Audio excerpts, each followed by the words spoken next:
are quitting because of bad adult behavior. So now there's a shortage of refs here in Idaho, in almost all sports. No officials means no more games.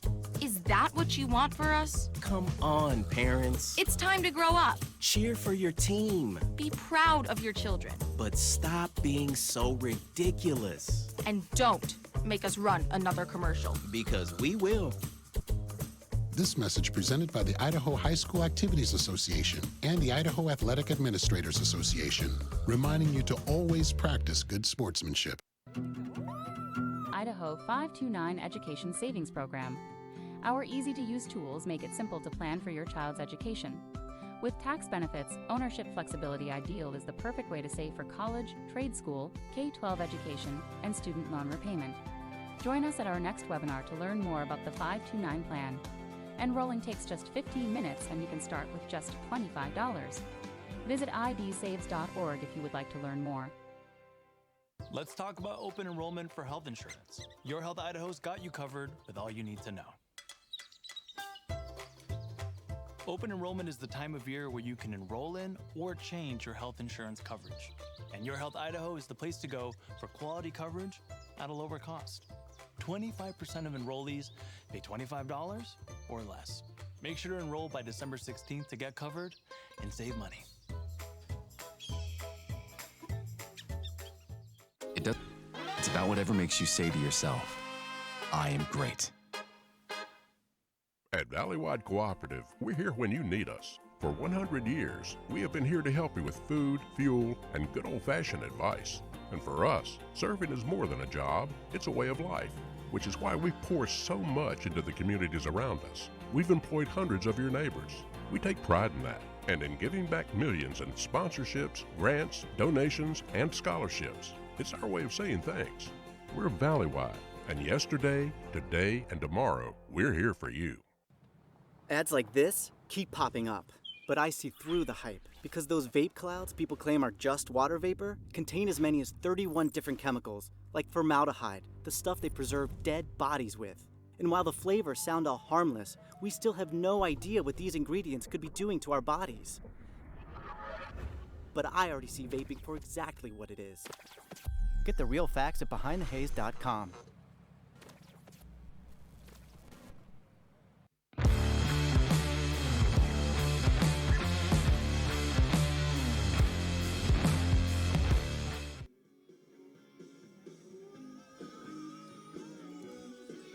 Good evening and welcome in to this IdahoSports.com GameStreams production of the opening weekend of the second weekend of Idaho High School football playoffs. Opening weekend for these two teams. Heck yeah. State playoff coverage on IdahoSports.com is presented by Project Filter, Your Health Idaho, Ideal Idaho's college savings program, Valleywide Cooperative, your local Toyota dealers, Dip Fusion Helmet Reconditioning, and the Idaho Office of Highway Safety. Tonight we come to you live, everybody, from Butte County High School, where the Rimrock Raiders will take on the Butte County Pirates in these teams' opening weekend of football action. It's actually the quarterfinals, but Logan, both of these teams won their separate conferences, so they got a first-round bye. Hi, everyone. It's welcome into the broadcast. My name is Joel Richardson, and I'm joined, as always, by the man, the myth, the legend, Logan Kelso. Logan, like I said, quarterfinals for both these teams. They both won their conference champion. They both are conference champions, and we're looking forward to this one tonight. Yeah, both teams have gone through some completely different ways to get here. Butte County, the defending champions, have some impressive wins this year, including over Logos, Valley, Cary, Murtaugh, Chalice, Raft River, Grace. Their one blemish, Joel, a loss to the Hagerman Pirates by a score of 30-14. But according to head coach Sam Thorngren, that was the best thing that could have happened to this team. They reminded them they still have to work for the championship. Butte County, a team that is a perennial playoff contender, they finally climbed the mountain and got their first football championship last year. And it's almost a David versus Goliath matchup, and the David tonight is the Rimrock Raiders. They're somewhat of a mystery this year, Joel. They have some wins over Hanson, Horseshoe Bend, Notice, Idaho City, Wilder, and Centennial Baptist, which was a forfeit win, but they lost a forfeit game against Glens Ferry, and they lost to Tri-Valley in what was one of the bigger blowouts of the year, a 7-6 loss. Yeah, and they also had that Adrian Oregon game canceled as well. So what we may not know is a lot about this team, just because they haven't played a lot of games. A lot of the games are canceled or forfeited, but they are averaging 38 points per game, and they're keeping their opponents down to 20 points per game. On the other hand, Butte County Pirates averaging 48 and only allowing 19, and they come in as not only the High Desert Conference champs, but the 1A D1 state champions from last year, which was a great team, but they bring back a lot of players from last year. Logan, we're going to take a quick break to recognize our nation's flag, and we'll be right back for more pregame. You're watching the quarterfinals of the Idaho State Playoffs, 2A on IdahoSports.com. Idaho isn't your average state, and we are not your average people. We're not afraid to jump feet first, and we see the world a little differently. We know the importance of slowing down and the value of catching up. When we're not busy getting lost, we're looking out for one another. Our whitewater is aggressive, but our driving is not. We know all about taking chances, but we also know our limits. We drive safely because we care. It's who we are.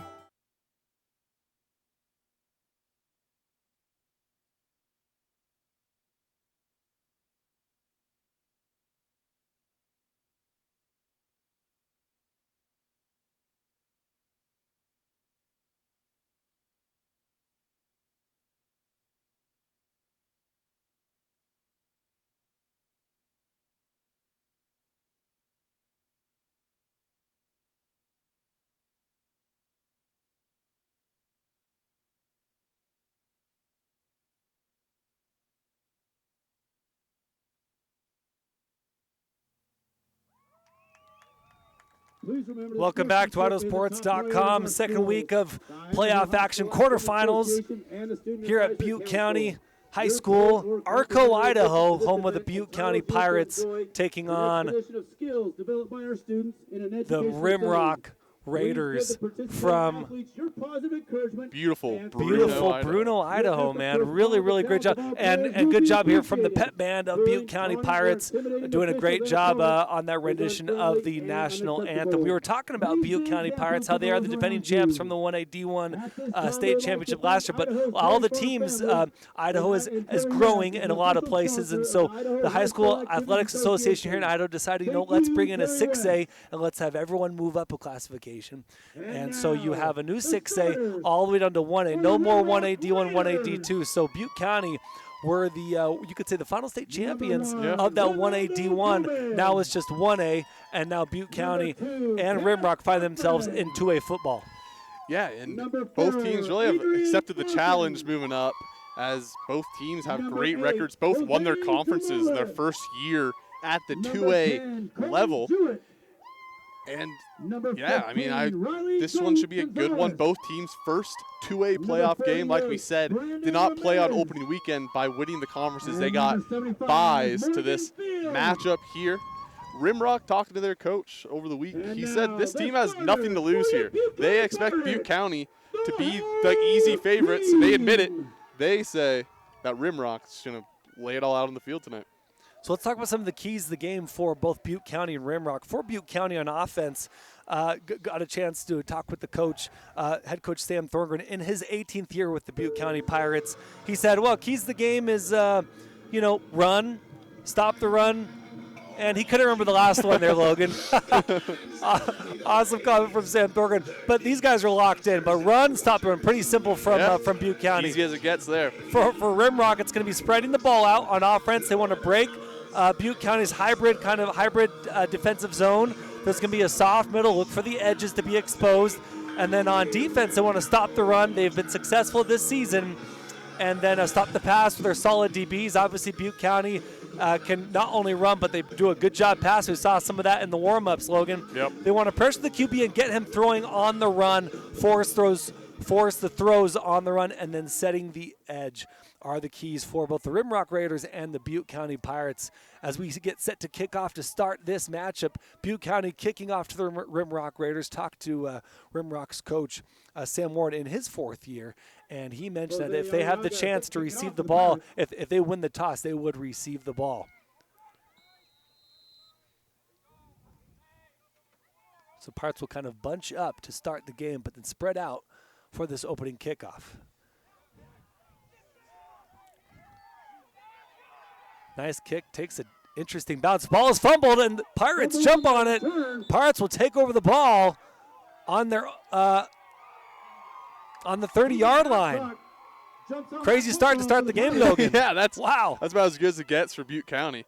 A couple little fumbles there. I mean, the kick by Ronaldo Gomez bounced a couple times, and the guy in the back couldn't receive it cleanly. And then the first hit by Butte County got the ball loose, and just like that, Butte County has the ball to begin the game. Pirates will start their drive at the So Butte County kicks off, and the Rimrock Raiders fumble the ball on the kickoff, and Butte County ball now. They handed off first play of the game, and Rimrock Raiders snuffed it out, no problem.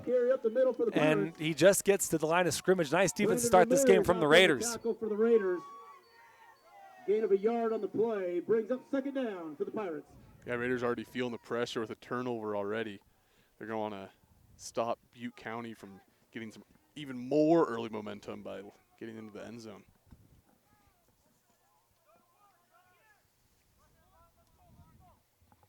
Under center is Archibald. Archibald hands it off, and that's number 22, Razor Duke, gets to the outside, and that's what Duke's been doing all season long. As soon as he gets outside, he is gone, Logan. Yeah, coming into this one, they have two running backs that could possibly go over the 1,000-yard mark, both Razor Duke and Rawson Twitchell looking to do that tonight, and a great first run there by Razor Duke to set the tone. So on offense, they go under center. This time Archibald is in the shotgun with Rawson Twitchell on his right hip. Logan Kelso just mentioned him, and he will be in for a 6. This first touchdown of the game is from Rawson Twitchell. You heard the cannon. Maybe you see the lights flashing, and Pirates, about a 4-play drive there, finish it off with 6. Yeah, three carries there, and they find the end zone. 2 big yard carries, 2 15-yard plus carries to get into the end zone, and both running backs showing why they're looking to eclipse 1,000 yards tonight. So they go for 2, and that's going to be in for 2 more. This time from Razor Duke. And just like that, 8-0 after a turnover from the Raiders on the kickoff. Pirates make quick work of that one. Yeah, just 1 minute, 18 seconds off the clock so far, and they've already delivered. And let's recognize the sponsor, Logan. Yeah, Pickles Place. Pickles Place in Arco is proud to support the Pirates at the state tournament. Come on down to Pickles Place to grab a homemade meal or specialty spices. And as always, they want to cheer the Pirates on during this state playoff run. And Frost LLC, the next time you're having car troubles, call Frost LLC. Frost LLC is a certified local mobile technician serving the Arco area and the McKay area, and is sure able to help you with whatever vehicle is giving you heartburn. Call 208-589-2385 to have Frost LLC get you back on the road again. Appreciate all our sponsors tonight making this game happen for you live here in Arco, Idaho. Kickoff, another fumble. And he tries to jump on the ball is loose once again. Now we'll see who comes out of this pile. They're going to say it is Raiders ball. So that's 2 kickoffs that end up in fumbles, Logan. Yeah, this is a little bit of a nightmare start here by the Raiders. Luckily, they hold on to this one, so they'll get their first offensive possession of the night at around the 28-yard line. So the first chance to see the Raiders offense. Again, this is 8-man football. 4 wide, though, as they start out in a spread formation. Takes the snap, will take it himself. Get there, get a couple of yards. 10:30 and counting to play. Going to bring up second. And about, excuse me, that was only 2 on the play. Looked like more, Logan, but just gained a 2. So 2nd and 8. Yeah, Ronaldo Gomez, the do-it-all guy for the Raiders. He's a quarterback, defensive back, kicker, and punter, Joel. Ronaldo Gomez, of course, one of the starters of this team, the senior, the lone senior on this squad. takes the snap once again in the shotgun, throws the outside. That's completed. And that's completed to Jose Jaramillo, the junior wide receiver.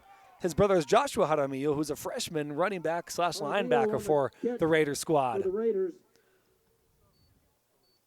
So nice pitch and catch, bring up 3rd and 5 with 9:40 to play. Good start by the Butte County defense, not really letting the Raiders get any second chance yardage here. 2 quick stops, only giving up 5 yards. Crucial 3rd down.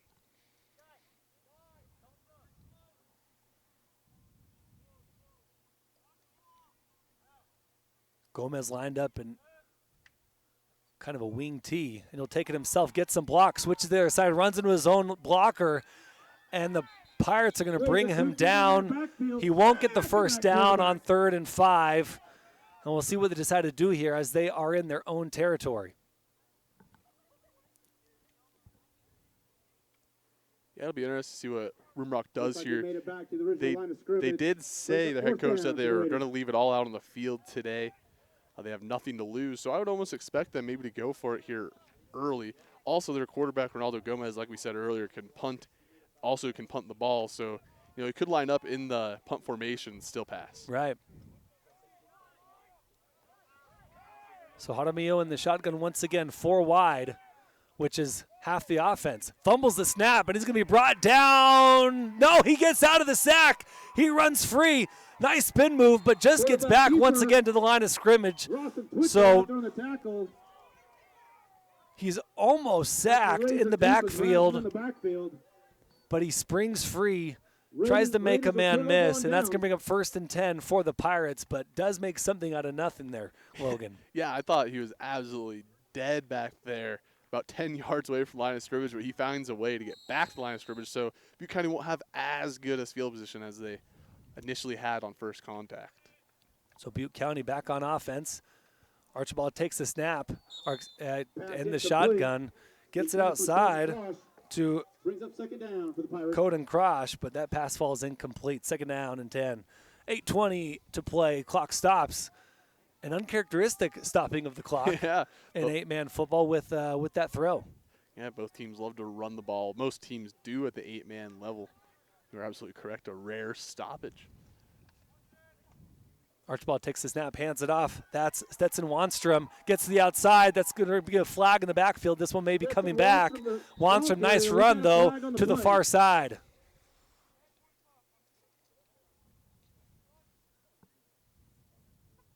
We'll wait to hear from the officials what the call is.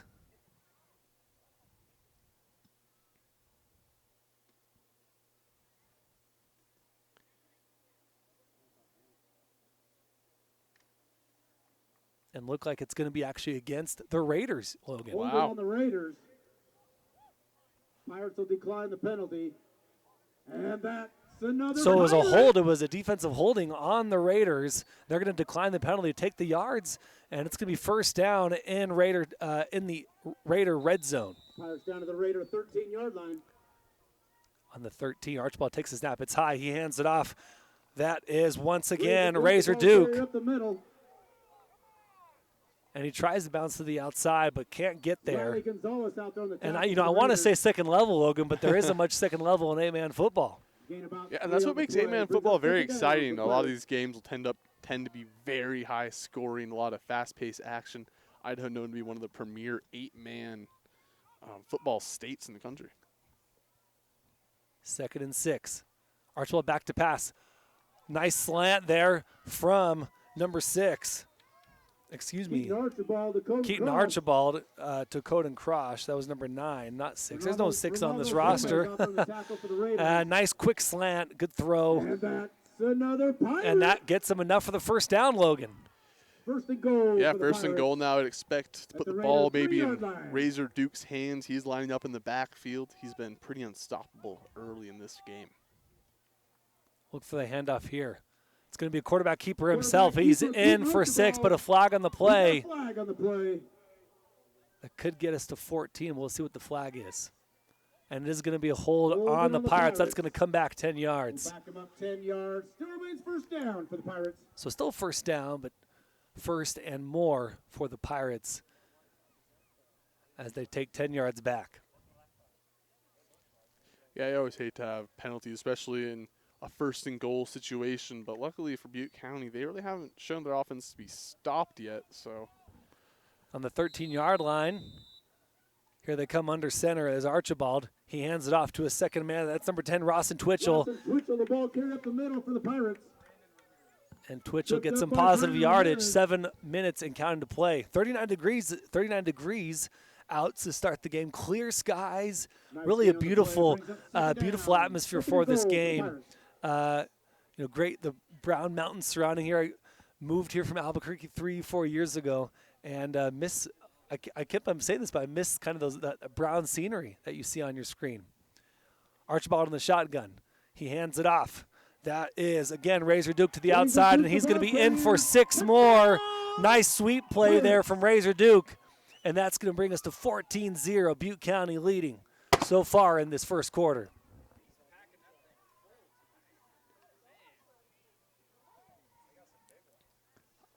I have to say, this is one of the only high schools I've been to that has the flashing lights. It's a nice little touch. A lot of college teams have been adding it recently. Butte County has their own little light show and fireworks. So line up for 2 here. Most 8-man teams go for 2. Archibald pitches the outside. That is Rawson Twitchell, and Rawson Twitchell will get in again, and a quick 16-0 lead for the Butte County Pirates thanks to a steady diet of running and a few passes. So a good mixture from the Butte County Pirates to start this game, Logan. Yeah, given the ball carriers that they've trusted all season, Razor Duke and Rawson Twitchell with Archibald getting a little carry in there. Nice little pass to,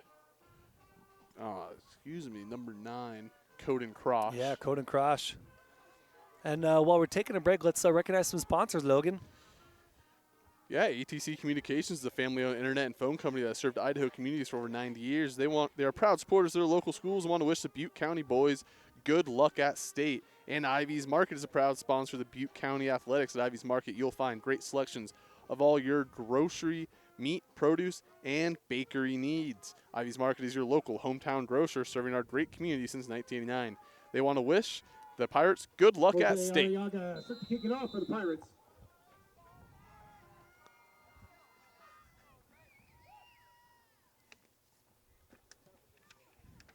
That's number 7, Jose Arriaga on the kickoff. And this kickoff is handled much better here from Ronaldo Gomez, the senior. And nice return there from Gomez. Gets it all the way to the 40, just across the 40-yard line. Nice run there from Gomez. Some positive yards for the slow starting Raiders team. Hey, Gomez, the do-it-all guy for the Raiders, taking the kick return here. And this will be their best start so far tonight over at the 41-yard line. So, Logan, you were mentioning the lights, and, they had, kind of brown light poles, your traditional light poles. Well, they all blew over a few years ago during a big storm, and they replaced them with these sweet LED lights that flash on and off. Wow. Really cool that they could get these installed. As Gomez is going to be brought down in the backfield, and they're going to call it before he is sent down to the ground. And that is another sack. Well, that is another sack from the Butte County Pirates. I believe that would be they recorded their first sack because the other ones have been back to the line of scrimmage. So, and the other one, Ronaldo Gomez was able to spring free from that sack. So I think that's their first recorded sack tonight. I believe you are correct. This pass slash just rush defense, the rush in general by the defensive line of the Pirates has been impressive early. They've been getting everything they want so far. See if that continues here. We'll see if Gomez hands it off here. He doesn't. They bring an extra blocker. He's looking for something. Can't find anything. He's going to scramble to his near side. Fakes the throw. Keeps going. And stays on his feet.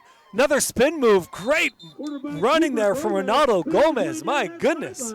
That was an unbelievable run. Almost a little Johnny Manziel-esque, escaping the backfield. Nice run there from Gomez. I like the comparison with Johnny Manziel. Brings up third down for the Raiders. Where's that guy now, Logan? I think he's just doing podcast appearances. Good for him. Didn't really cut it out in the NFL, but I'm sure he has enough money. So that's their first down. It's going to be close. Excuse me, 2nd and 5. It was their first down. He sends his man long. His man is open, but that's overthrown from Gomez. Pass intended for Cass Bachman. But Bachman was open there, Logan, so if they can get that ball to Bachman, he had green grass. Yeah, it was nothing but green grass in front of him. Fortunately, couldn't connect there. Now it's another big 4th down. And I was missing on that. I thought it was 2nd and 5, but it was 3rd and 5. 5:20 to play in the opening quarter of action. And, of course, they'll be going for it as they're just shy of the 50-yard line, not about the 46. We'll see what Gomez head coach Sam Ward in his 4th year cooks up for his squad on offense. Gomez in the shotgun. Takes it. 3-step drop. Rolls to the near side. He's going to take it himself. Nice stiff arm from Gomez. Gets across through the 1st down and a few more yards. Nice tackle there from number 9, Coden Crosh. But Gomez does get the 1st down. Nice running there from Gomez. Yeah, Gomez dropped back, then found the little hole in the defense and finds the first down of the night for the Rimrock Raiders. Raiders down to the Pirate 42 if they're first, not maybe if not their first, definitely if not their second, yeah, definitely their first. But Rimrock Raiders nonetheless getting some positive yards, some momentum here after their first 2 drives stalled. First drive was a fumble. They didn't even get to drive as they fumbled on the kickoff. Gomez in the shotgun. Takes the snap. Throw across the middle. That's a nice pass to number 4, Adrian Farfan. Sophomore wide receiver. This team is young, only 1 senior. So a lot of these guys, like we talked about on the Prepcast this week, you talked about it, Logan, this team really playing with house money. Really nothing to lose here as they're young, and they'll be back next year for sure. Who they'll be missing, though, is their quarterback, Ronaldo Gomez. Yeah, and so far he's been the engine of this every play has ran through him. We talked about that soft middle that may be exposed from Butte County, and Raiders trying to show that. Another shotgun from Gomez. Gomez looking for something, ends up throwing it away. Nice decision there from Gomez. There will be no intentional grounding, I believe, and good sportsmanship from number 4 of the Pirates. That is Charlie Bragg picks him up. But good throwaway from Gomez. Yeah, good decision there. You didn't see anyone open, just threw the ball away. That'll be another 3rd down. Colton Jewett, number 10, coming off for this play. 3rd and 3, 3:57 to play as the clock stopped for the incomplete pass. Gomez in the shotgun with running back on his left hip. That's Riley Gonzalez. And he's going to be brought down eventually, and they're going to call the ball dead. A good sack there from the Pirates on the 3rd and short. Pirates bring the pressure, and that was a coverage sack, Logan. Yeah, they just blew straight through the line. No one to protect Gomez there. And they make Gomez do like 360s there. And now it's 4th down. So they lose 10 on the play. They're going to bring up 4th and 13.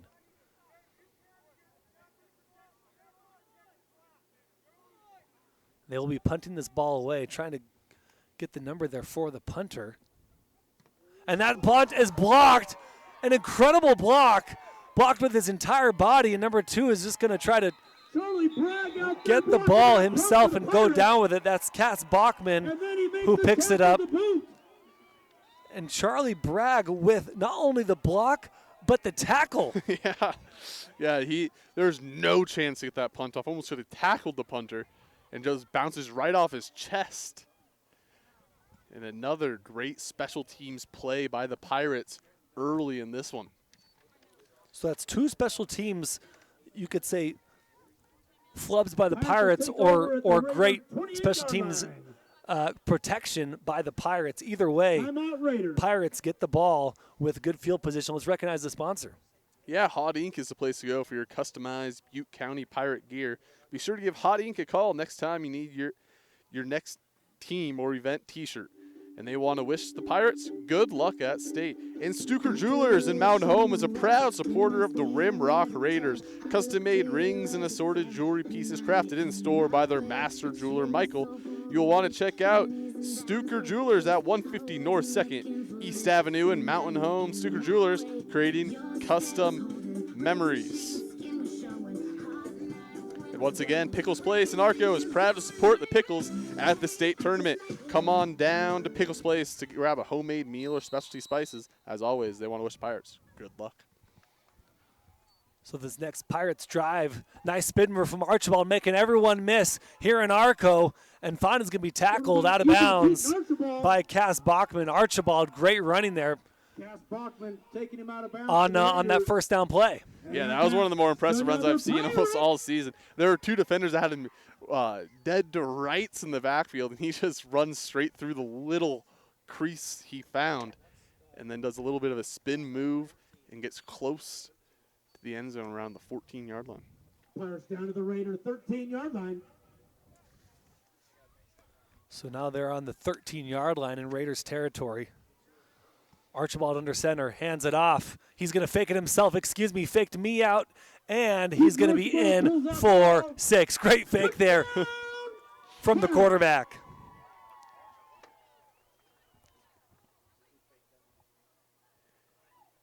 Yeah, Pirates getting about anything they want so far in this one. 3 scores in 3 possessions. They've been impressive early. And that was we're gonna recognize that drive as the Keaton Archibald drive. Yeah. First spins out of all kinds of tackles on our near side, and then in a little run option, he decides to take it himself, and he gets in for 6. He's going to take this one again, and is he going to be in for 2? He will be. So that truly was the Archibald drive. Archibald doing everything on that short field possession. Rimrock Raiders 0. Your Butte County Pirates. Brings us 24-0, and with 2:54 to play in the first quarter. Let's recognize the sponsor, Logan. Yeah, Frost LLC. Next time you're having car troubles, call Frost LLC. Frost LLC is a certified local mobile technician serving the Arco and McKay area, and is sure to be able to help with whatever vehicle is giving you heartburn. Call 208-589-2385 to have Frost LLC get you back on the road again. And ATC Communications is a family-owned internet and phone company that has served Idaho communities for over 90 years. They are proud supporters of their local schools and want to wish the Butte County boys good luck at state. Ivy's Market is a proud sponsor of Butte County Athletics. At Ivy's Market, you'll find a great selection of all your grocery, meat, produce, and bakery needs. Ivy's Market is your local hometown grocer serving our great community since 1989. They want to wish the Pirates good luck at state. I probably used the word impressive too much, Logan, but really that was an impressive drive from Keaton Archibald, the quarterback. All Keaton on that one. Kick from Jose Arriaga is recovered. And that's brought all the way to about the 48-yard line. Nice run there from Ronaldo Gomez on the kickoff return. So, again, good field position for the Raiders. And they had a good drive on the last one. Ended with a blocked punt and gave Pirates their short field. That's 2 short fields for the Pirates. So Raiders have shown that they can drive the ball, Logan. We'll see if they can finish on this one. Yeah, I'd like to see Ronaldo Gomez continue to do what he's been doing back in the shotgun most of this game. He's been great decision maker so far. Just the pass rush of Butte County has been a little too strong. Gomez in the shotgun, takes it, hands it off. That is number 15, Riley Gonzalez. And Riley brought down in the background. That's going to be a loss of at least 2. Tegan Babcock in there on the tackle for the Going to bring Pirates. 2nd and 12. Tackle there by Tegan Babcock. He's been making his presence known all game so far.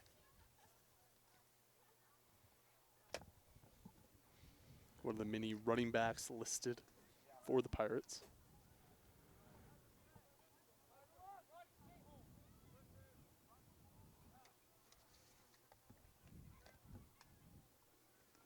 Gomez once again, 3-step drop. Is patient out there in the backfield. That ball is almost intercepted. Nice coverage from Keaton Archibald. Keaton Archibald out there. He not only plays quarterback, but he's a pretty good DB, Logan. Yeah, he's almost trying to make a second straight drive all about him right there, but just goes straight in and out of his arms.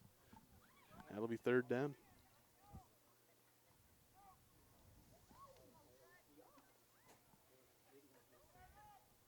So 3rd and long for the Raiders. And they've had guys open in the secondary, if you want to call it that. We'll see if they can get a pass completed with some space on this 3rd and long. But Gomez is going to be brought down once again. A stifling defensive effort from the Pirates once again. Another sack, a loss of a couple more. We're going to bring up 4th and long for the Raiders. A brutal drive from the Raiders because of some tenacious defense from the Pirates. Yeah, that's really been the story of the game so far. The offense for Butte County's gotten everything they want. And so has their defense outside of a couple incredible runs by Ronaldo Gomez, the lone senior on the Rimrock Raiders.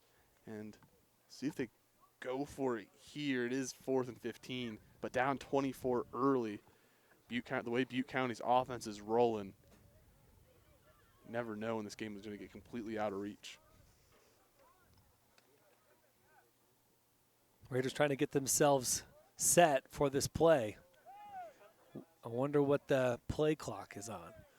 With less than a minute to play in the first quarter, it's a high snap, and Gomez is going to punt it away. Good decision. Nice high punt all the way to the 25 with it was going to take a Raider bounce, but it hit one of the Raider players. That was number 10, Colton Jewett. So it'll be at about the 25-yard line to start this drive with less than a minute to play, Logan. Yeah, this is Butte County's worst field position by far in this one. So a little bit more of a challenge here for the Pirates offense. They're going to have to drive about 70 yards, they want to find the end zone this time. So, on the 27-yard line, the Pirates will start this drive with Archibald in the backfield. Hands it off to number 10. That's Rawson Twitchell. Gets to the outside, our near side. And just great running from Rawson Twitchell, which we've been saying all season long. The duo of Rawson Twitchell and Razor Duke is just brutal for any team. Yeah, it really is. They both just have been dominant so far in this one. And the not great field position, I should say, just got a lot better for the Pirates.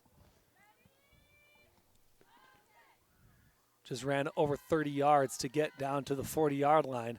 Handoff to Duke. Duke has Rawson Twitchell blocking for him. Duke gets free, breaks a couple guys. He's going to be in. 10-5, touchdown. A flag is thrown, though. As the play was, as Duke was running into the end zone, a flag was thrown. So we'll see what the call is from the officials. Yeah, I'm not sure what that one was there.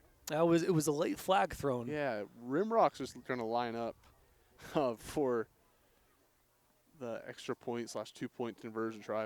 Like you said, will be a 2-point conversion try, as it's rare to see extra points in the 8-man football. Taking a little bit of time to announce the flag here. Personal foul, unnecessary roughness on the Raiders. Touchdown, Pirates. So personal foul called against the Raiders. They decline it. The Pirates decline it. And so it's touchdown for Duke, about a 35, 40-yard touchdown for Duke as Twitchell gets in for 2 more for this Pirates offense. Rimrock Raiders 0. Your Butte County Pirates 32. Brings our score to 32-0 with 13 seconds to play in the first quarter. If anyone was wondering, hey, maybe this game might be interesting, the Pirates have come out and made sure that there was no more talk of that. Yeah, they have just absolutely dominated this one, 32-0. We're still in the first quarter. Just unbelievable dominant run so far. That's kind of a pun, as they've just ran up and down the field, and they've ran up the score here tonight in beautiful Arco, Idaho.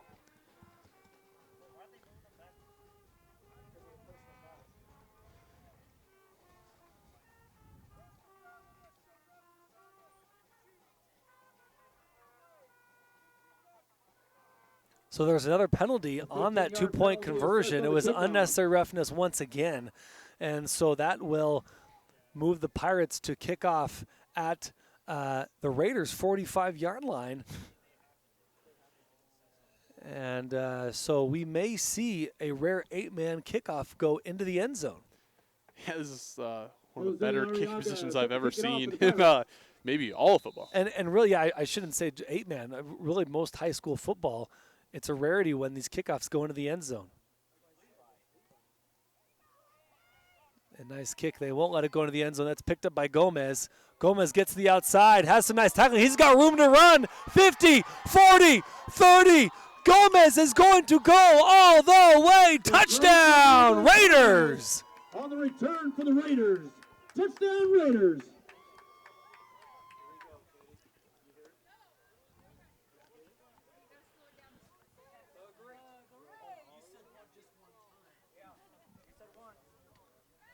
With 13 seconds to play in the first quarter, Gomez gets the outside, gets a couple decent blocks, but he makes the rest of those guys miss, gets to the outside, and goes all the way, about a 70, 80-yard touchdown run on the kickoff, Logan. Yeah, we were talking about how that's one of the best places to kick and get almost in the end zone. They might have wished they would have done that there. Now the Gomez gets it in for 6. And Gomez will now go for 2 with his Raiders offense. He runs it to the outside by himself with a bevy of tacklers following him on the run. They knew exactly who was taking that one. And Gomez is kept out of the end zone. Will not get the 2-point conversion, but the touchdown is scored. With the first quarter ending, we have a score of 32-6. We'll recognize some sponsors, and we'll be right back. You're watching the quarterfinals, Thursday Night Football, Butte County Rimrock on IdahoSports.com. Idaho isn't your average state, and we are not your average people. We're not afraid to jump feet first, and we see the world a little differently. We know the importance of slowing down and the value of catching up. When we're not busy getting lost, we're looking out for one another. Our whitewater is aggressive, but our driving is not. We know all about taking chances, but we also know our limits. We drive safely because we care. It's who we are.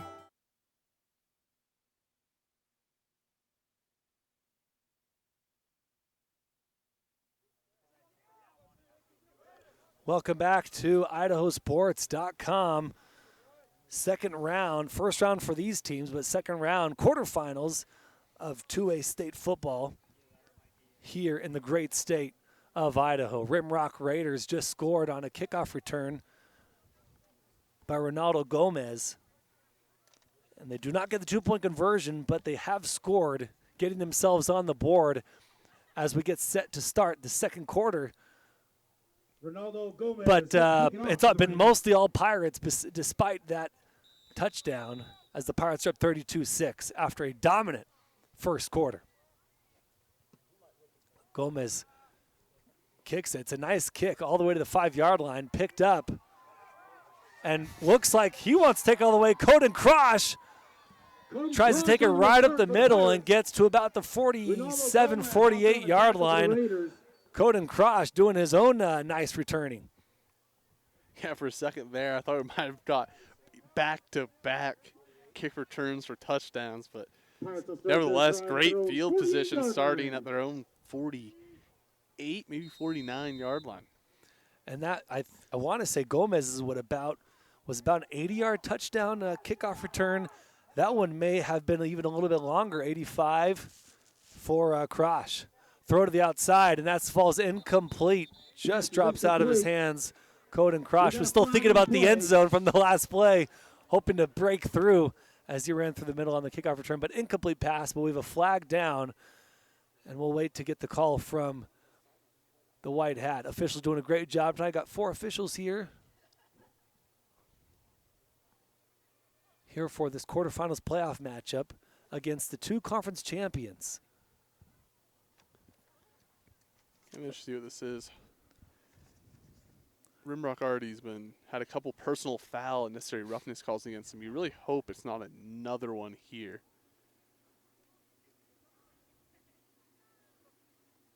They're calling an ineligible man downfield. Oh, excuse me. Illegal substitution. Oh. Is that what that was? Illegal substitution. So 5 yards for the Pirates will bring up 1st and 5. So after the incomplete pass, they do get some positive yards from a little miscue from the Pirates sideline. Excuse me, from the Raiders sideline. Archibald under center, hands it off. And he gets to the linebackers level, to the DBs, and finally is brought down. Rawson Twitchell is just so hard to bring down. He just goes right up the middle, and he brings tacklers with him as he gets the first down into the Raiders' territory. Yeah, like we've been saying all game long so far, the rush game by the Pirates has looked virtually unstoppable, and it continuing to be virtually unstoppable on this drive. Archibald in the shotgun, 3-step drop.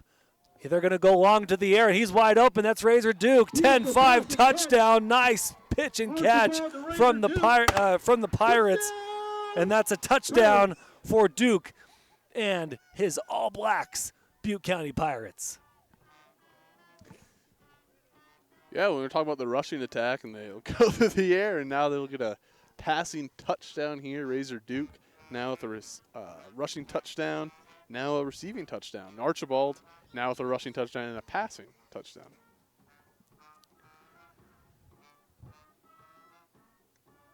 Two-point conversion. They hand it off. That's Krosh. And he is stopped just short of the touchdown. That two-point conversion will be no good. So we'll keep the score at 38-6. And let's recognize the sponsor as we get set to kick off after that touchdown. 38.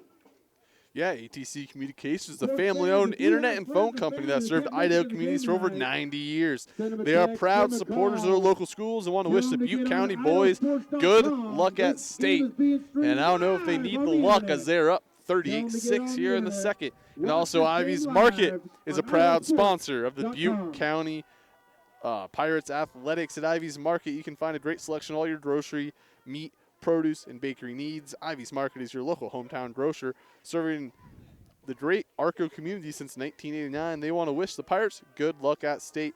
And Hot Ink is the place to go for your customized Butte County Pirate gear. Be sure to give Hot Ink a call next time you need your next team or event t-shirt. They want to wish the Pirates good luck at state. So with 11:15 in the second quarter, Razor Duke is hit by Archibald for the 35-yard touchdown reception. We'll call it 35 yards. Two-point conversion is failed, which brings us to 38-6.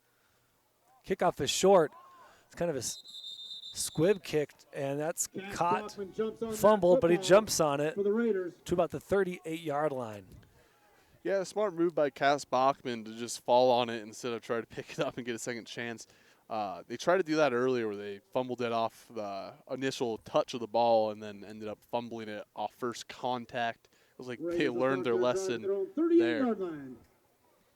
You want to make the big play and even recover from a bad play, you know, fumbling the ball, but sometimes it's better, a lot of times it's better just to jump on the ball and not create even worse, a worse situation.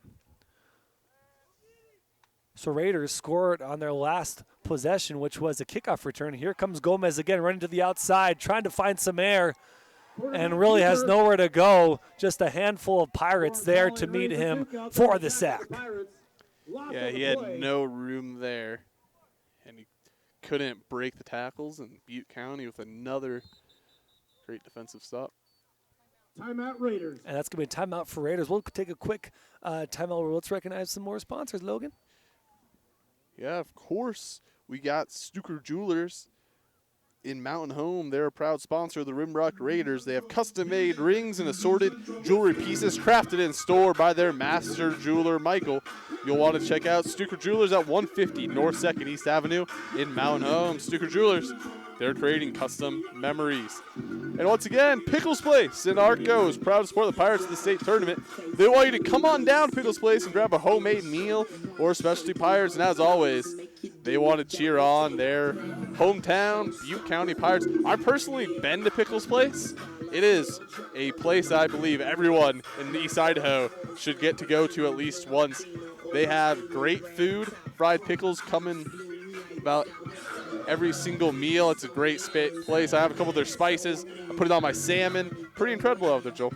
I'm gonna come eat dinner with you, man. Need some of the Pickles Place seasoning, no doubt.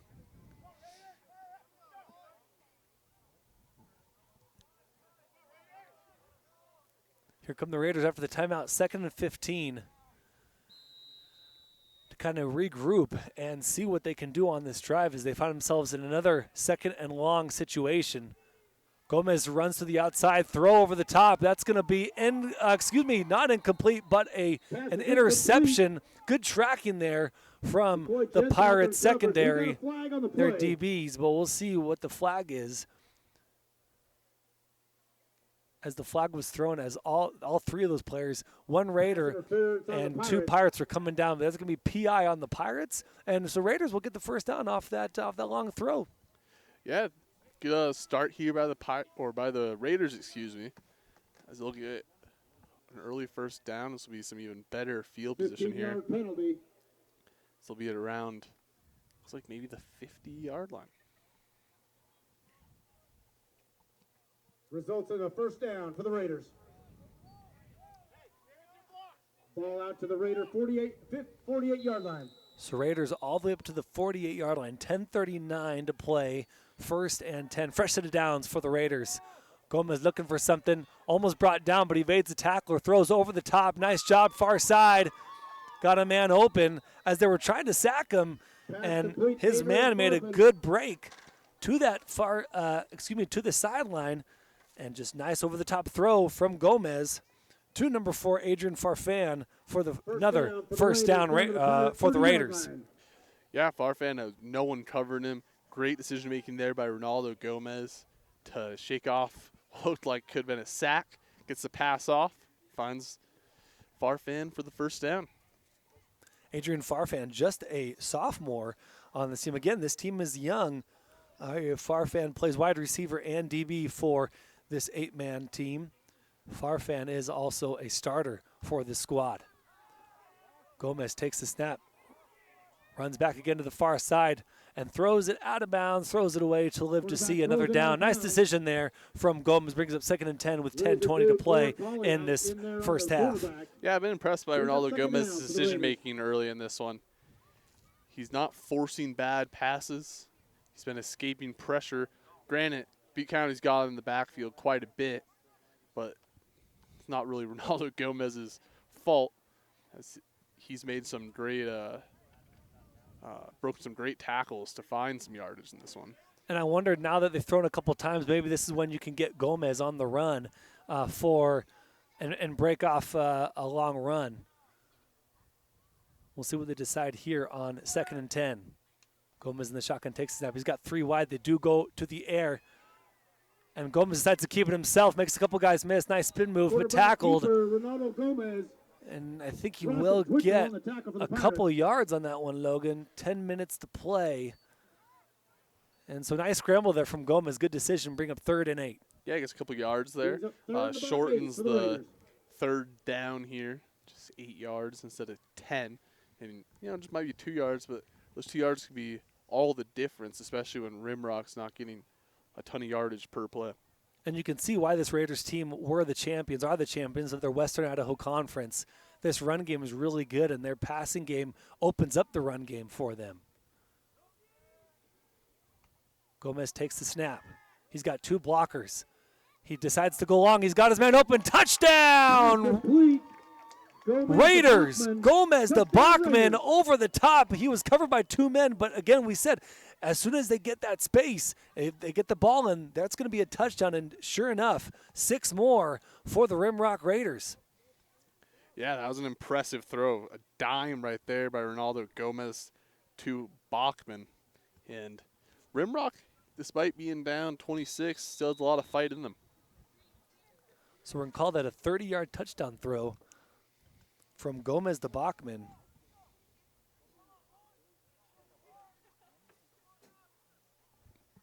As they get set to go for the 2-point conversion. It's Could be another throw. Throw to the outside. He's wide open. He catches it. Will he get in? He does. So 2-point conversion is good for the Raiders, and the Raiders are alive. 38-14, down by a lot, but they continue to play and continue to strike, and they're still in this game. 9:25 to play in the second quarter. Yeah, Ronaldo Gomez, despite taking hit after hit in this one, clears his mind, gets a couple impressive passes off there, and like you said, Rimrock still fighting in this game. And amazing, that was only the second drive of the second quarter, 9:25 to play in this second. Got some time to recognize one more sponsor there, Logan. Yeah. Excuse me. McDaniel's Excavation and Trucking in Grandview are longtime supporters of Rimrock Athletics, and they want to congratulate the Raiders on a great season. Appreciate all of our sponsors making this game possible for all our viewers out there here on IdahoSports.com. Joel Richardson with Logan Kelso on the call tonight. It's our first time here at Butte County High School. Not our first time here in Arco. You and I have both been here for other reasons. I came here with my family a few years ago to go to the National Monument here. Craters of the Moon.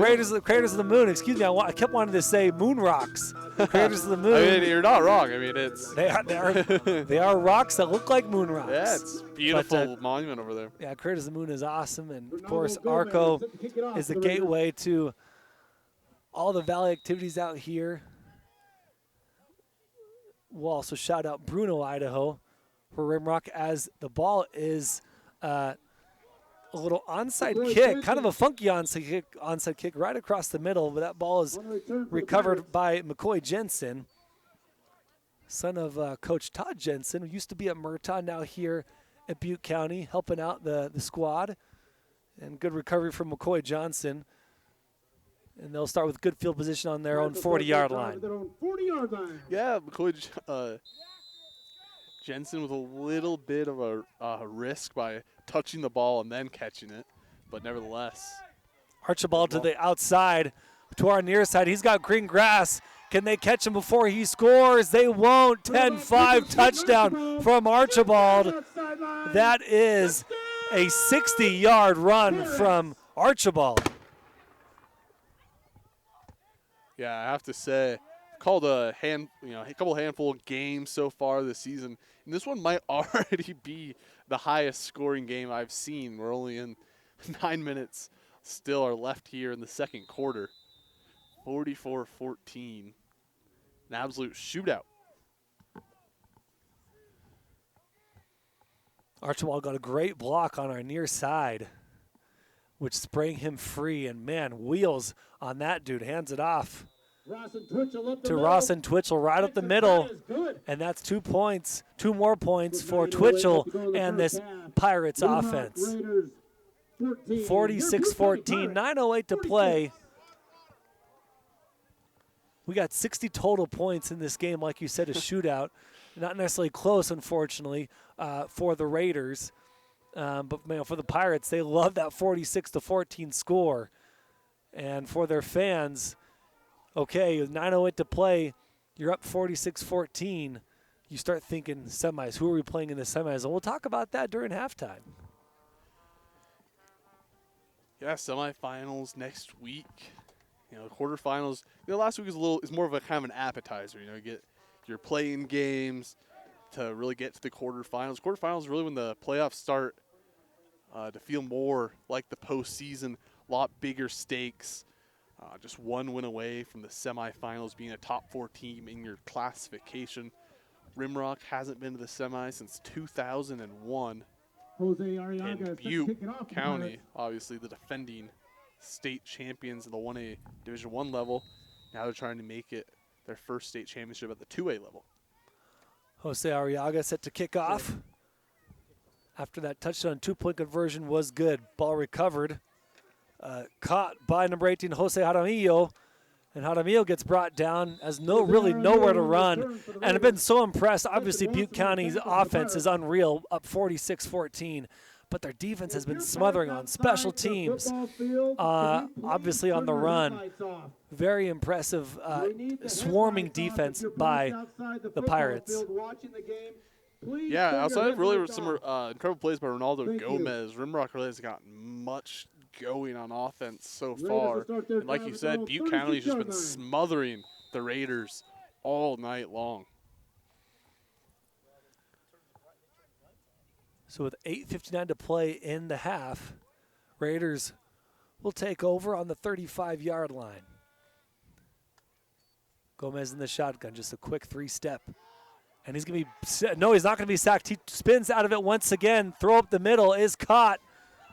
Breaks a couple tackles and will get a few yards after catch.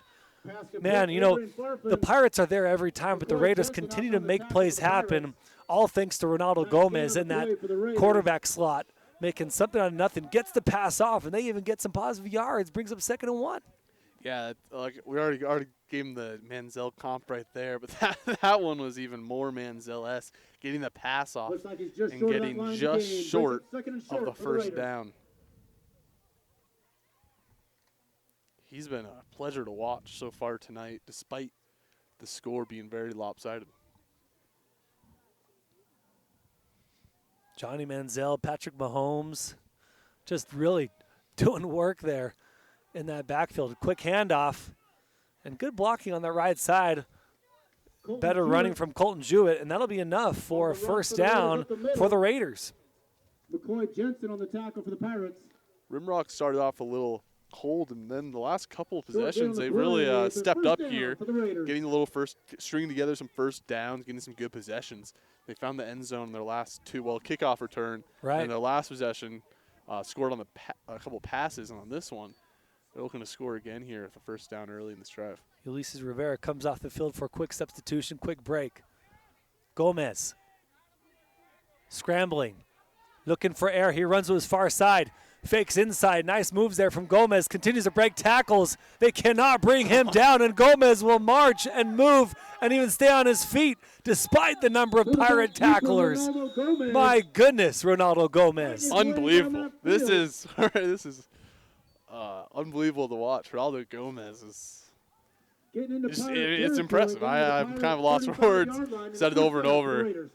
Despite the score being 46-14, Ronaldo Gomez has been maybe the most impressive guy in this game. All the way to the 35-yard line goes Ronaldo Gomez. Is that Ronaldo Gomez or is that Cristiano Ronaldo doing work? A little bit of finesse on the footwork. Sheesh. So great run there from Gomez. Brings up 1st and 10 in Pirates territory. 3-step drop. Fakes the throw, and he's going to be not going to say it too early.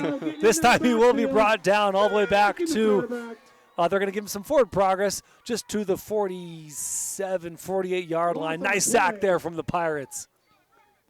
Yeah, the Pirates get back there, finally wrap him up. A lot of these guys think they ran him up probably every single play. Ronaldo's made him pay for it on the second chance yardage, and on there, couldn't get a second chance as he's taken down 7 yards behind the line of scrimmage. 6:27 and counting to play after that sack. Makes it 2nd and 17 for Gomez in this offense.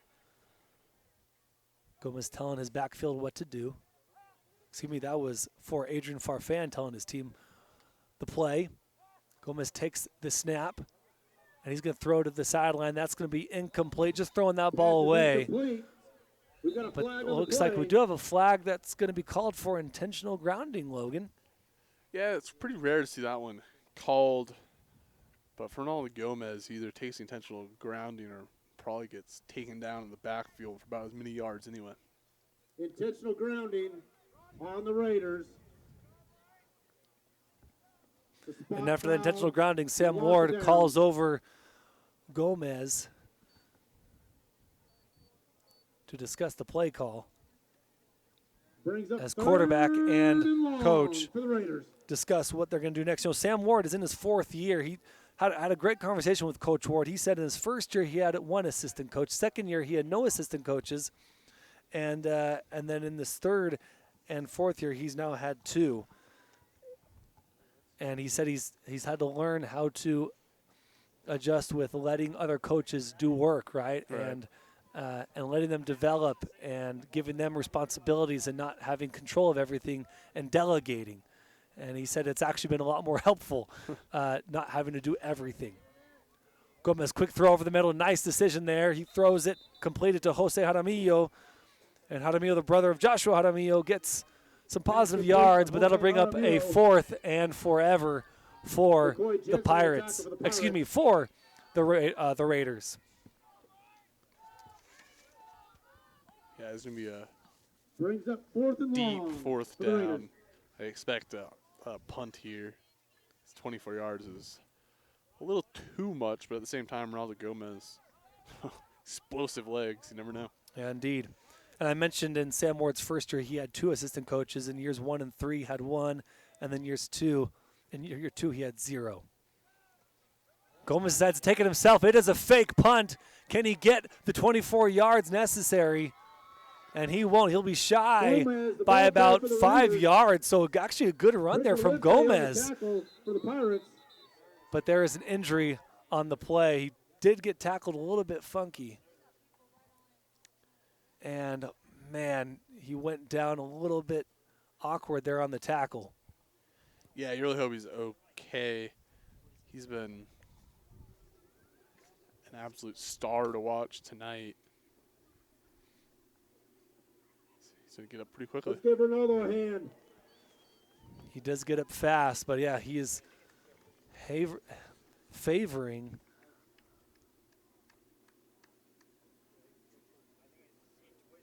that left leg. And now he is not walking on. They're going to carry him off the field. And you hate to see that, especially someone who's been playing so long, really carrying this offense, Logan. Yeah, and especially a senior. You don't want this to be your last game, obviously. You don't want to end your career on an injury.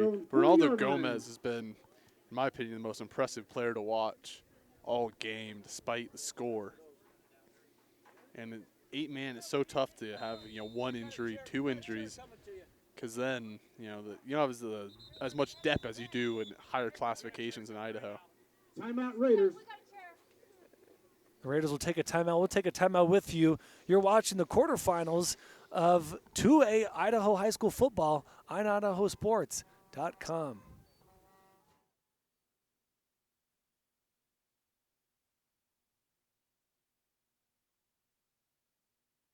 Dear Freedom, here's to more miles driven, more dollars saved, and more electrified vehicles than any other brand. Yours, Toyota Hybrids. Toyota, let's go places. Vaping sucks you in quick, and the more you vape, the harder it is to quit. Not to mention all the chemicals and health problems. That's why thousands of teens are joining My Life, My Quit. Visit mylifemyquit.com or text Start My Quit to 36072. We're Valley-wide country store. For 100 years, we've been your #1 choice for food, fuel, farm supplies, and just about everything else you could need to get you through your day. We know you work until the job is done, and so do we. For gas on the go, or a little extra to help you get down the road, you can count on us. We are proud to employ your neighbors and to be a cornerstone of your community. We're Valley-wide. Welcome back to IdahoSports.com. Pirates on the move. Another nice run there from number 10, Rawson Twitchell. Just a handoff in the backfield. Excuse me, a handoff and a quick run from the backfield to the near side all the way to the Raiders' 30-yard line. Yeah, impressive run there by Twitchell. And I like how he slows down a little bit once he gets a little bit of open space, decides what he wants to do with it there, shifts a little bit left, gets a couple more yards. So another run here. Another run here, yeah. A heavy dosage of running from the Pirates as they're up 32 points. So would love to watch that clock run and come away with this victory. It's only the first half, but you're up 32. You want to let that clock keep running. Nice run there from Razor Duke. Yeah, Razor Duke, one of the cooler names in Idaho football. Archibald under center, hands it off. Excuse me, it's going to be a pitch. Nice play there to Razor Duke. Duke breaking tackles, and he's going to be in for 6. Great option play from Archibald to Duke. There's the cannon, and there's 6 points. Yeah, Butte County's really not even had a challenge on offense. This is just an absolute dominant performance, like I've really honestly never seen before. Rimrock has 0 answers. I don't even know what adjustments you'd make at halftime because they're not really getting close to stopping any of the Pirates in their run game. 4:09 to play before halftime. They get the touchdown. They'll see if they get the 2-point conversion. Fumble on the play picked up by Ross and Twitchell, and they're going to call it 2 points. Wow. So kind of a crazy play, but Ross and Twitchell picks up the fumbled ball from Archibald and runs it in for a couple more yards for the touchdown. Yeah, excuse me, for the 2 points. Everything's going right for Butte County. Fumbles it, and Twitchell's just right. Of course, he's just right there to pick it up casually, brings it in for another 2 points, and now a 40-point lead. There's still 4:09 left. I'll read off some sponsors here. McDaniel Excavation and Truckee in Grandview. They're longtime supporters of the Rimrock Raiders athletics programs, and they want to congratulate the Raiders on a great season.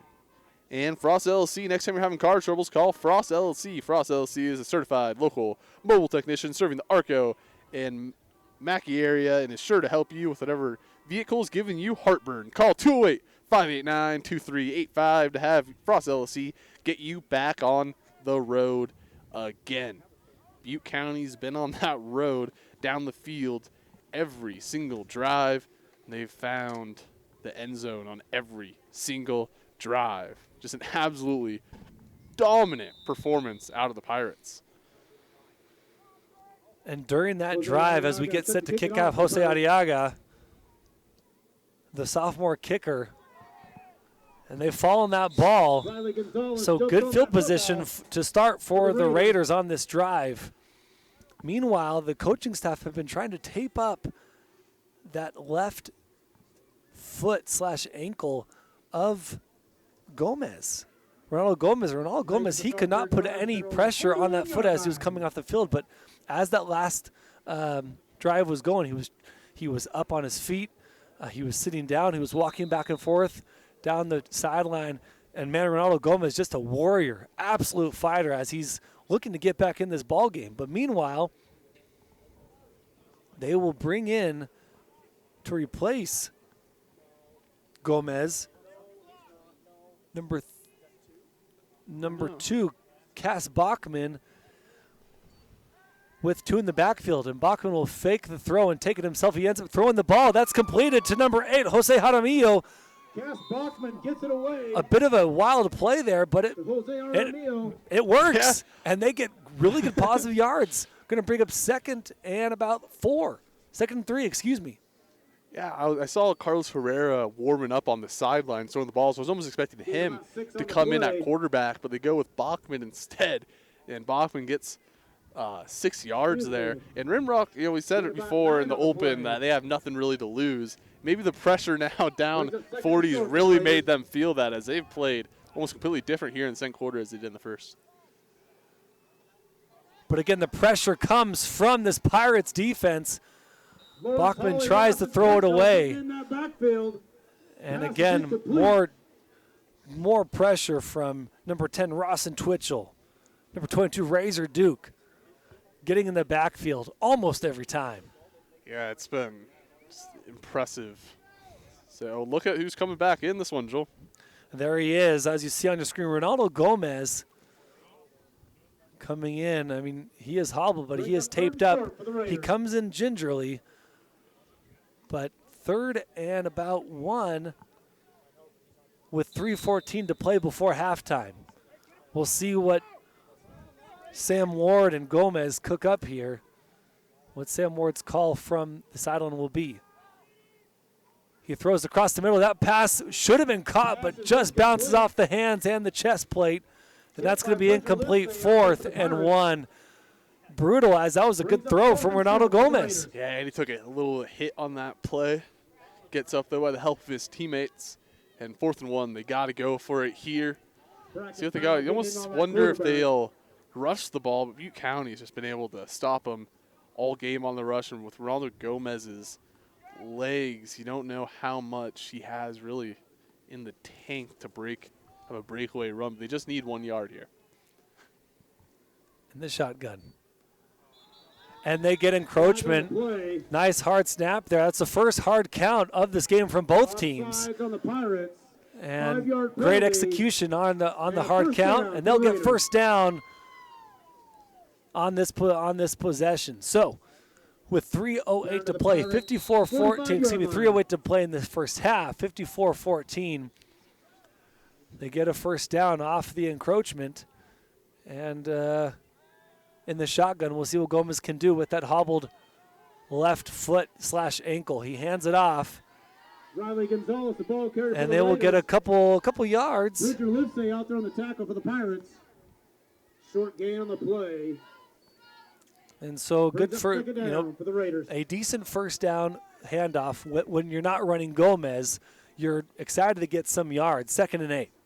Yeah, and with the score down at this point, Rimrock's giving their young guys, like we said it both times, Ronaldo Gomez, the only senior on this roster. Just going to give some of these young guys some snaps. Get used to some playoff football. Takes a snap, throws it up over the top. Pass incomplete.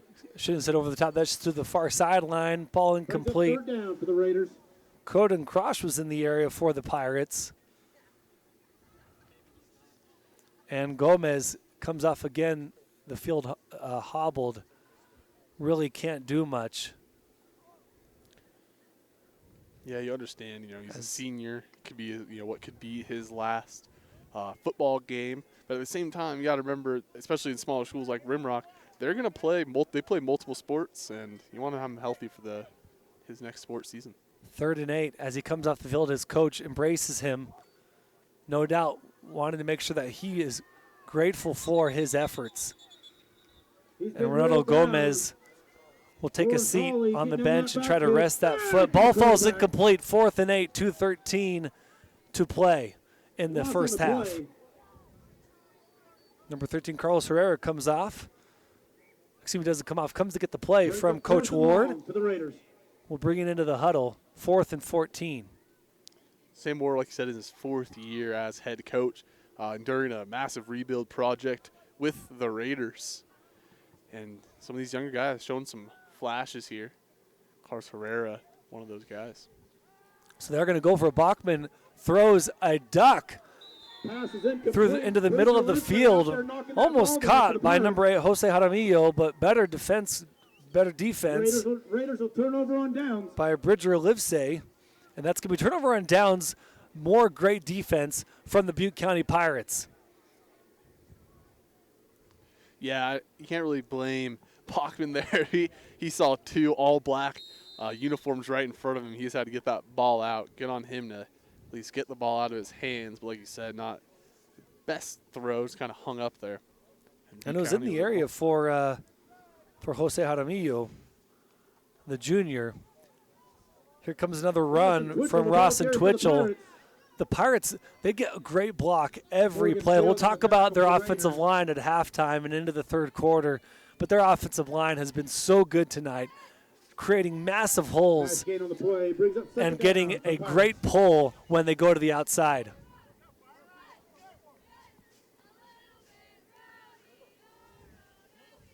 Archibald under center puts Duke into motion. But the ball is handed off to Ross and Twitchell, and he's going to be gone. 10-5 touchdown for number 10, Ross and Twitchell. 60-14. Must have bought all the fireworks or all the stuff for the cannon tonight, as they've been using it nonstop. 60 points in the first half. Unbelievable, Joel.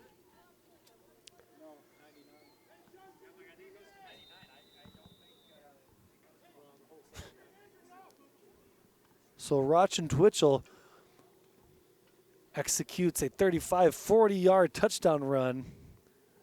2-point conversion pending. The ball is fumbled on the snap, picked up by number 69, Ulysses Rivera.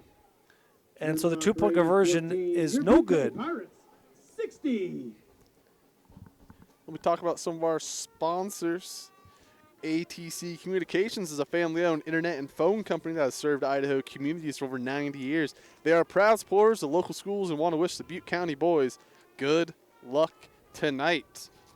And Ivy's Market is also a proud sponsor of the Butte County Athletics. At Ivy's Market, you'll find a great selection of all your grocery, meat, produce, and bakery needs. Ivy's Market is your local hometown grocer serving the Arco community since 1989. They want to wish the Pirates good luck at state. And Hot Ink is the place to go for your customized Butte County Pirate gear. Be sure to give Hot Ink a call next time you need your next team or event t-shirt. They want to say, go Pirates. At the start of the game, we discussed the keys of the game for the Pirates, and they're pretty simple. Right, Logan? It was run and stop the run, and they've done just that tonight, except for a few miscues on defense. But, man, they have run this ball. Almost every touchdown has been a rushing touchdown, except for that one to Razor Duke through the air from Keaton Archibald. That was a 35, 40-yard touchdown catch. But besides that, it's been all running tonight, sticking to their keys to the game. Carlos Herrera picks up at 35-yard line, runs to the near side, tries to stiff arm, but he's tackled out of bounds. Nice run there from Carlos Herrera to about the 35, 36-yard line. 50 seconds to play before halftime.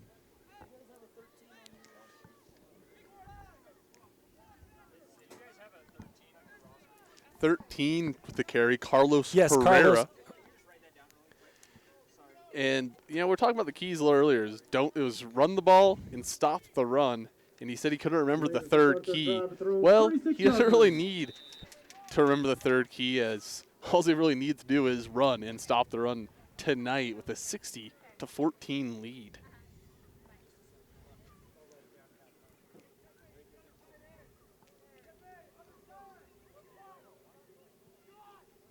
So as the Raiders settle into their offense, they'll hand it off up the middle. That's Bachman handing it off to number 15. Tegan Babcock out there on the tackle for the Pirates. Number 15. Riley Gonzalez. We're just helping out the Pirates personnel up here, trying to figure out who number 13 was. That's Carlos Herrera. We got that number at the beginning of the game, thanks to some great coaches. Ward helping us out there as the quarterback keeper Bachman. Bachman takes it to this near side for a couple more yards. We'll bring up third and short. Short gain on the play. Yeah, with just 13 seconds here, it'll be interesting to see. Now it looks like Bachman's slow to get up. Limp back to the sideline now. This 13 seconds will be interesting to see if they'll try to go with a long pass here, or just maybe try to get a breakaway run, or just run out the clock to get it to halftime to limit. Yeah, Bachman came off hobbled like Logan said, and he's here on the sideline. Looks like he may have just had a little shiner there. Carlos Herrera will take the ball himself. He'll throw across the middle. That ball falls incomplete. And that was Colton Jewett, the intended receiver. He was open, but ball just comes out of his hands. Good throw there from Carlos Herrera. Yeah, Carlos Herrera, probably didn't expect to really throw the ball tonight, but now he's in that situation. And it wasn't an awful pass, but just couldn't connect there. So with 5 seconds to play before halftime, they're going to try to run one more play, it looks like. So now you have Cass Bachman, who is out for now, a little hobbled, and Ronaldo Gomez, who is out, and we may not see Ronaldo Gomez the rest of the night. So it's up to Carlos Herrera to carry this offense for at least the next 5 seconds. Couple steps. He scrambles, looking for a room. He's outrunning 3 Pirates defenders. He throws on the run. That ball falls incomplete. Great scramble there from the sophomore quarterback, and that'll bring us to the end of the first half. Pirates leading by a lot, 60-14. We'll take a few minutes to recognize some sponsors, and we'll be right back for the halftime show. You're watching the quarterfinals of the 2A Idaho High School Playoffs on IdahoSports.com.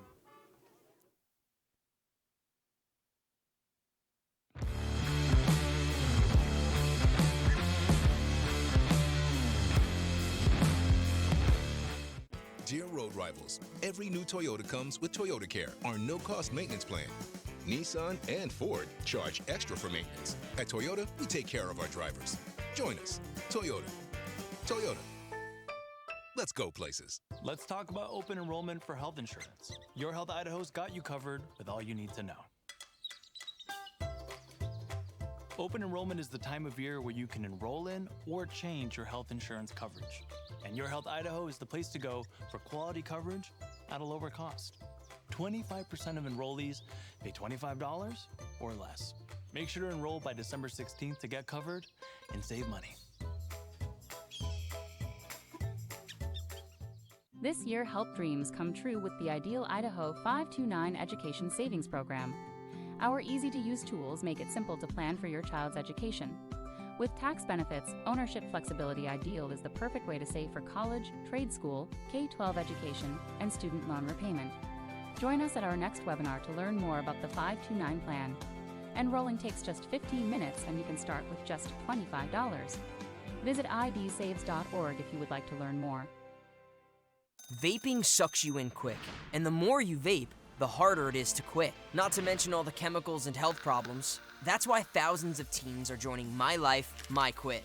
Visit mylifemyquit.com or text Start My Quit to 36072. At Valleywide Cooperative, we're here when you need us. For 100 years, we have been here to help you with food, fuel, and good old-fashioned advice. And for us, serving is more than a job, it's a way of life, which is why we pour so much into the communities around us. We've employed hundreds of your neighbors. We take pride in that, and in giving back millions in sponsorships, grants, donations, and scholarships. It's our way of saying thanks. We're Valleywide, and yesterday, today, and tomorrow, we're here for you. As Idahoans, we're not afraid to take risks.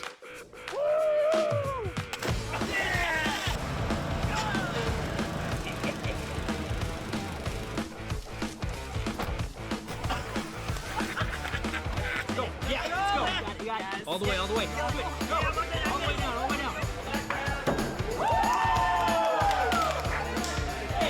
Driving under the influence is not a risk we're willing to take. Be around to do more of what you love. Ads like this keep popping up, but I see through the hype because those vape clouds people claim are just water vapor contain as many as 31 different chemicals, like formaldehyde, the stuff they preserve dead bodies with. And while the flavors sound all harmless, we still have no idea what these ingredients could be doing to our bodies. But I already see vaping for exactly what it is. Get the real facts at BehindTheHaze.com. Dear Freedom, here's to more miles driven, more dollars saved, and more electrified vehicles than any other brand. Yours, Toyota Hybrids. Toyota. Let's go places. Let's talk about open enrollment for health insurance. Your Health Idaho's got you covered with all you need to know. Open enrollment is the time of year where you can enroll in or change your health insurance coverage. And Your Health Idaho is the place to go for quality coverage at a lower cost. 25% of enrollees pay $25 or less. Make sure to enroll by December 16th to get covered and save money. We're Valleywide Cooperative.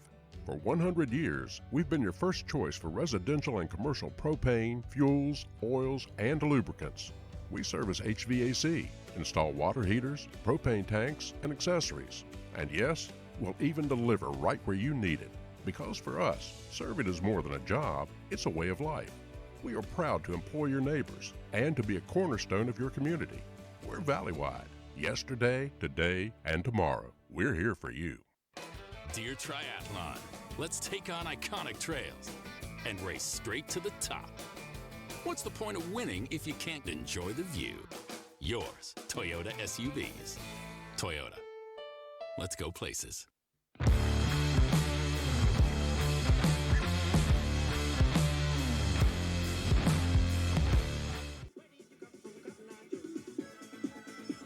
Welcome back to Arco, Idaho, the home of the Butte County Pirates, or the Butte County Pirates are leading the Rimrock Raiders by a score of 60-14. It is halftime here in Butte County. The quarterfinals of the two-way playoffs. Last week, both these teams had a bye. They didn't play in the first round, kind of a play-in round, because both teams were conference champions of their respective conferences. Butte County conference champions of between them and Grace in that District 6, and the Rimrock Raiders conference champions of the Western Idaho Conference. Joel Richardson here with Logan Kelso. Logan, it's been mostly, if not all, Butte County Pirates tonight, as they have had all touchdowns but one on the ground. One throwing touchdown gives them 60 points. Yeah, it's been an unbelievable performance by Butte County, and especially that offensive line has been so impressive. I want to shout those guys out: Kason Parsons, Bracken Powell, and Charlie Bragg, and Tane Hollis. They've been unbelievable. Head coach Sam Thorngren said coming into this one, they've improved so much throughout the season. Coming into this, they've gotten 2,600 ground yards for Butte County.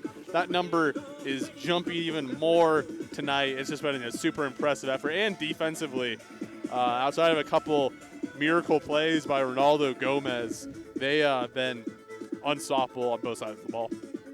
Butte County on the year has 3,345 total yards.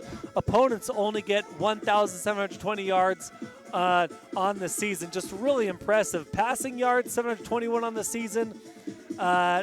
Opponents get a few more passing yards, so 735, and that's where we would say the Raiders have had success, is actually letting the pass open up the run.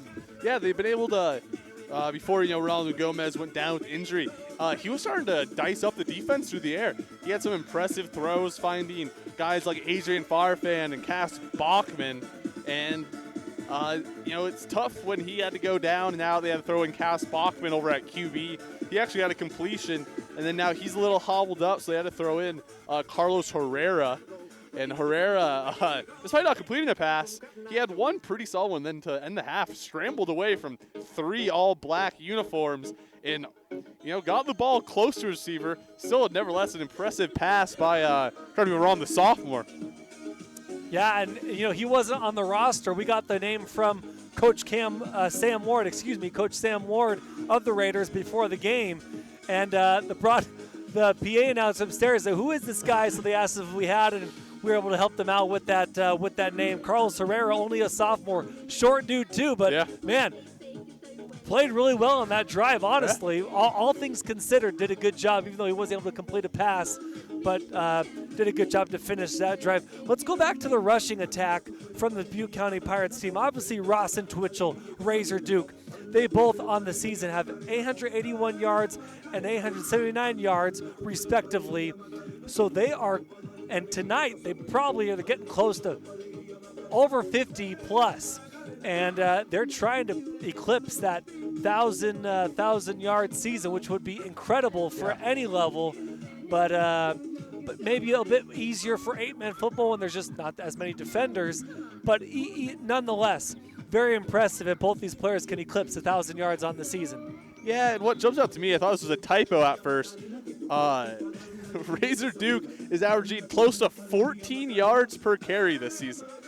It's insane. I can't. That's pretty speechless. This comes from a guy who's been watching Ashton Genty all season. He's been pretty unreal, but Razor Duke, 14 yards per carry, and over both running backs for them, Twitchell and Duke, averaging over 100 yards per game. And we didn't bring up Archibald, who has a rushing touchdown. We call it the Archibald drive. Yeah. 3 rushes. It gets in the end zone. He's averaging 63 a game. So, yeah, this rush attack by the Butte County Pirates has been impressive all season, and it's held up tonight.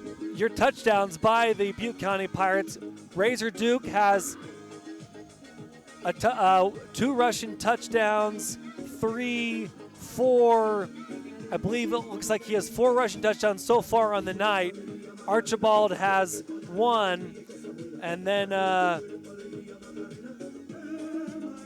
we got Razor Duke, Archibald, and Twitchell has a bunch of two-point conversions, actually.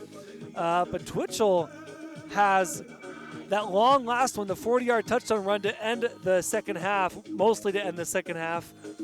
But besides that from Twitchell, the rest of the touchdowns are from Duke and Archibald. So Twitchell a little bit quiet tonight on the touchdowns, but he's had a bunch of two-point conversions. Yeah, and he had, I think, one of the longer runs of the game was a 30-yard run from the 30-yard line all the way down to the 40-yard line in Raider territory. He's also, yeah, like you said, all three of them have been pretty impressive tonight. And Duke and Twitchell have been battling each other for who gets more yards this season. Duke might have the edge now. He came in this one just 2 yards behind Twitchell. Right. Now he, I believe, would have the lead. I think Reyes Duke is leading Ross Twitchell in rushing now. But it's been a battle all year, and that might be what they're competing for at this point in the game. And then for the Raiders, their star quarterback, again, he may be out for the rest of the game with that injury. He tried to come back in late in the second quarter. But Ronaldo Gomez, the senior, that dude has 1,255 yards rushing. Yeah. And is the most yards he's had. Well, his longest rushing has been 70 yards. He has 5 games of over 100 yards rushing and 21 touchdowns. Ronaldo Gomez he really carries this team, Logan. Yeah, and he's averaging 16 yards per carry. Yeah, this is pretty unreal. He was a treat to watch, really, that first couple quarters. He was my favorite guy to watch really run the ball. He was very impressive, especially throwing the ball as well as rushing, especially when Butte County's defensive line was almost tackling him, if not tackling him, in the backfield every single time, and he was able to make something out of nothing multiple times tonight. Unfortunate to see him go down with injury, but nevertheless, impressive night.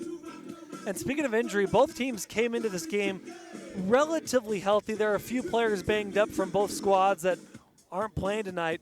Butte County, they had a bout of the flu going around the entire team. But Coach mentioned Teagan, Code, and Charlie seem to have the worst of it. But they'll be monitoring them closely. But yeah, they came in with some flu. But besides that, mostly healthy for the Rimrock Raiders.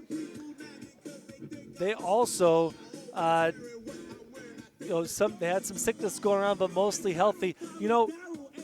Bachman came into the game, number 2 Bachman, who was helping out on quarterback, and he came off hobbled after his tries at quarterback. He came into the game a little bit hobbled. I noticed every step he took was a bit gimpy, and just a slight injury probably made worse late in that second quarter. So you have no Ronaldo Gomez for Raiders in the second half. Likely, we'll see what they maybe some Mr. Miyagi magic as they come out of the locker rooms. Both teams coming out of the locker rooms. But Ronaldo Gomez and Cass Bachman both might be hobbled, which means we might have a healthy dose of the sophomore Carlos Herrera leading this squad. But we've been really impressed with both teams' quarterbacks to finish this halftime show. Logan, let's talk about Keaton Archibald leading his squad as the captain of the offense, and then Ronaldo Gomez. Just really impressive how they've been able to lead their offenses with some positive plays and keeping things alive when things maybe were struggling a bit, although for Keaton Archibald, not much struggling there on offense. Yeah, Archibald has been impressive as always. Even when he's running out of the option, he's had a couple pitches in the option. He's taken it himself. Great decision maker. And yeah, he's been impressive tonight. And Butte County, if you have any complaints or criticisms, it's going to be a little bit of that ball security, right? The one game they lost, they gave up, I think they coughed up the ball 3 times, either fumbles or interceptions. And Coach talked about that one loss to Hagerman. It was a big loss, right? It hurt, but it was almost good to get that loss out of the way. Right, Luke, you mentioned that early on in the pregame show. They lost to Hagerman 30-14, but in that game, they caught the ball. It was 5 times. Excuse me, I said 3. It was 5 times, and you can't beat good teams when you do that. Butte County has fumbled the ball a few times tonight, but they've been on 2-point conversions. That mesh point just a little bit off, and so not a big loss there, but you do that against future teams in the future, in the semis and even in the finals, if they get to that point, watch out. So if any critique, anything you want to tweak and just improve a little bit better would be that ball security. Yeah, definitely. I mean, like you said, they had a couple coffles. One of them ended up working out for him as Twitchell was able to pick it up and run it in. That was, that's when you know everything's kind of going right for you tonight. But yeah, like you said, they had one play. The mesh didn't work out properly, dropped it, couldn't get the 2-point conversion. But outside of that, just pure dominance so far by the Pirates. Well, this has been a halftime show by Logan Kelsel and Joel Richardson. We're set to start the second half, third quarter of action. 12 minutes to play in the third quarter, 24 total to end this game. Quarterfinals, Butte County Pirates playing host to the Rimrock Raiders, although not much of a host when you're up 60-14. Yeah. We'll see what the Rimrock Raiders can do with. Also, I'd say it's been a great atmosphere here in Butte County, here in Arco all night. Music blaring. We've had the cannon after each touchdown. We've talked about the flashing lights, the flashing LEDs after each score. The crowd's been pretty into it. They had a little bit of the dance team had a little bit of performance at halftime. Yeah, they've been great hosts to us so far tonight. Yeah, Butte County High School loves to have Idaho sports here. Everyone I ran into are so grateful to have us here broadcasting this game, and it's really a pleasure to be out here in Arco, Idaho.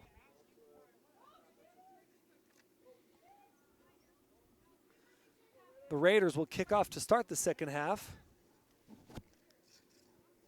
as they received in the first half, and that was a start to the game which was less than ideal for the Raiders as they fumbled the kickoff, giving the Pirates good field position, and they are kicking off this second half. Missed tackles there. No, he is going to be brought down. Fumble on the play. We'll see who picks it up. And the Raiders say they have it. The officials say they have it. Raiders football to start the third quarter. Yeah, when the first play of the game, Butte County was kicking off, and all of a sudden, Rimrock fumbled on the reception, and then this we had the exact same thing. Sorry, I'm a little sidetracked. We just got hot chocolate and burgers up here, so. Dude, we're just praising Butte County, their hospitality, and it's almost like Beetlejuice, yeah, right? But anyway, you say good hospitality, and the hot chocolate, the popcorn, the burgers come up. Butte County Pirates, it's an hour and 20 minutes or so away from where we live, Logan. Yeah. But man, we may need to come here every weekend. Yeah, this might be our new spot. But like I was saying, it almost paralleled the exact thing from the first kickoff of the game. Right. Butte County kicked off to Rimrock. Rimrock fumbled it. Butte County got the ball. And just like the first kickoff, we get the exact same thing to start the second half. Rimrock kicks off, and Butte County fumbles it. And you're talking about how fumbles have really been the only issue for Butte County. And didn't clean up the start here in the second half as the refs talking to the coaching staff of Butte County right now. I didn't feel the urgency from the Pirates. Look, you're up 60-14, but would have liked to see a bit more urgency on that kickoff, and it wasn't there, and so the Raiders took advantage of it. So Raiders will start on the Pirates' 45-yard line, looking for something, and he's going to go down. Nice defensive line play from Ross and Twitchell. Gets to the backfield and gets the sack. While they start on the 45, they're going to be brought all the way back to their own 46-yard line. More stifling defense from that defensive line. Yeah, and it looks like Rimrock's going to run out a different quarterback to start the second half. Jose Hamarillo got the first snap under center here. We'll see if they'll stick with him or, maybe go with a rotating cast. Hamarillo is 1 for 4 passing so far this season. Now I see him pass it, so he's still 1 for 4. But he is one of the 3 quarterbacks to touch the ball coming into this game. Jose Jaramillo takes a big step drop, trying to find something, giving his receivers time. But he runs way too far backwards, and he's going to be sacked again. And that's going to bring up a third. Yeah, third and forever. A third and all the way to those mountains. Yeah. Which the sun has gone down. We can't see it now, but if you're not familiar with Butte County, every senior class gets to spray paint their class number on the mountain, on the rocks of the mountain that is just north on the north side of this football stadium. So 3rd and 33 for Jose Jaramillo and this offense. Throw to the outside. His player falls down as he's waiting for the catch, waiting for the pass. That was number 15, Riley Gonzalez, the sophomore. And the junior Jose Jaramillo gets no help from Gonzalez, brings up 4th and 33. Brody Reynolds getting in on that quarterback. Yeah, as we should mention that there will be a running clock to start the third quarter with the point differential here. And this will be another easy punt situation for Rimrock. So number 1, as we tease, Ronaldo Gomez is on the sideline, standing there. He's still in. He's got his helmet on, pads, everything going. Everything but being on that field. With the punt for the Raiders. And a good punt will bounce out of bounds at about the 48-yard line. And the Raiders will take over with good field position in. The Pirates will take over in good field position in Raiders territory. Yeah, Rimrock thought they might have caught a break there with the fumble on the kickoff return by Butte County, but Butte County punishes them to push them back 23 yards. Now they'll get the ball at the 50. So run here from Razor Duke, bounce to the outside. He's going to go 20, 10, 5, touchdown from the 47-yard line all the way to the end zone. Touchdown, Pirates. Oh, they do have the cannon. I'm about to say, they might have ran out of the cannons to shoot, but they're a little more delayed there. You always bring enough gunpowder for the cannon. You never know if you're going to score 100. 66-14, 2-point conversion pending. And Razor Duke making sure that he keeps Ross and Twitchell at bay in that competition for the most yards in the season. Now Razor Duke under center. Fumbles the snap, but he will try to take it in for the 2-point conversion. Will he make it? He won't. It's incomplete. Nice defensive stand from the Raiders. 2-point conversion is failed. 66-14 is your score with 8:27 to play in the third quarter. Yeah, I want to shout out some sponsors. Once again, Pickles Place in Arco is proud to support the Pirates of the State Tournament.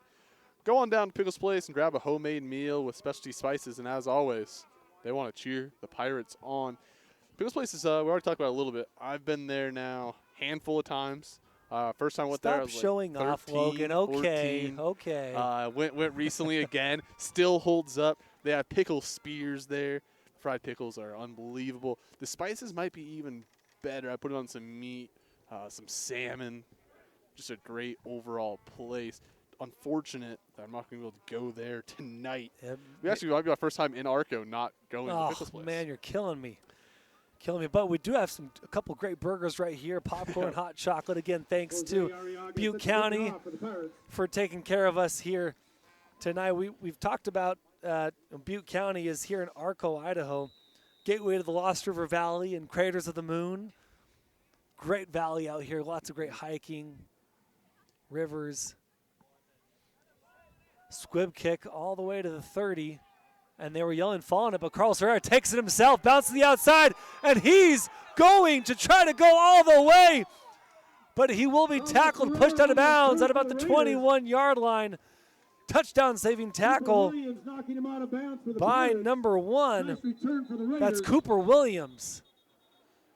And Carlos Herrera, unfortunately, is hurt on the play after an amazing, amazing run. Yeah, Rimrock sideline might be the most excited I've seen them get. Carlos Herrera came into this one with -2 rushing yards and 0 passing attempts. This is really his first time getting substantial playing time. He's been pretty impressive tonight. Hopefully he's all right down there at the far sideline. We'll take a quick break for an injury timeout. You're watching the quarterfinals of 2A football on IdahoSports.com.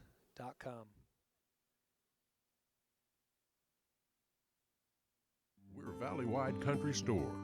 For 100 years, we've been your #1 choice for food, fuel, farm supplies, and just about everything else you could need to get you through your day. We know you work until the job is done, and so do we. For gas on the go, or a little extra to help you get down the road, you can count on us. We are proud to employ your neighbors and to be a cornerstone of your community. We're Valley-wide. Yesterday, today, and tomorrow, we're here for you.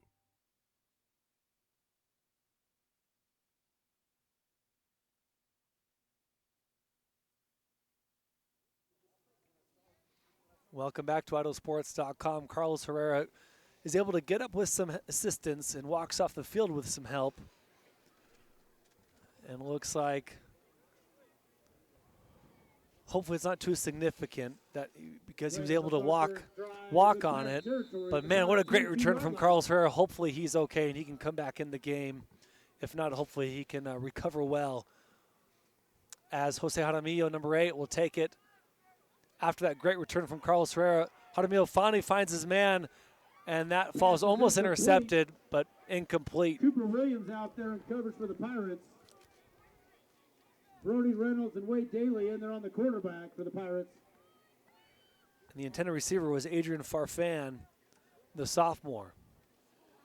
Now, I'm just, every time I see these names, I look over at, juniors, sophomore, all young guys. I can't wait to see what this Rimrock Raiders team does the next few years. I really like Sam Ward's leadership. He's got a couple assistant coaches now helping him out. And, I can't wait to see what this Rimrock team does the next few years. They may be the kings of this Western Idaho Conference for a long time to come. Definitely. And they ran in kind of a buzzsaw with the defending champions, Butte County, tonight. But they're not gonna forget this one, as there's gonna be motivation all off season. Jaramillo scrambling, trying to look for some kind of room. Finally goes down at the 26, 27-yard line, and he's going to come up a little bit hobbled. And we're going to call it take an injury timeout. And on that tackle, he was being swung around, and that might have been an arm injury there for Jose Jaramillo. And Carlos Herrera was looking to check back in. He will check back in to this one, so he is okay. Looks like he'll probably take snap under center here. Yeah, no doubt. And Carlos Herrera, he did run back into the field a little bit gimpy there on that foot, but man, these kids are battling. 3rd and 14, 5:45 and counting to play as we do have a running clock. Back to throw, no offensive. Really no blocking on that offensive line. Every time Butte County Pirates are getting into the backfield, and Carlos Herrera just tries to throw that ball away. Thought maybe that might be a fumble, Logan. Yeah, it did get a little positive yards on there, but it wasn't. It was kind of more of a toss-up. So yeah, I'd almost do it a fumble, but at the same time, it's 66-14. So 4th and 14, and Herrera he's hurting, but he's still in the ball game.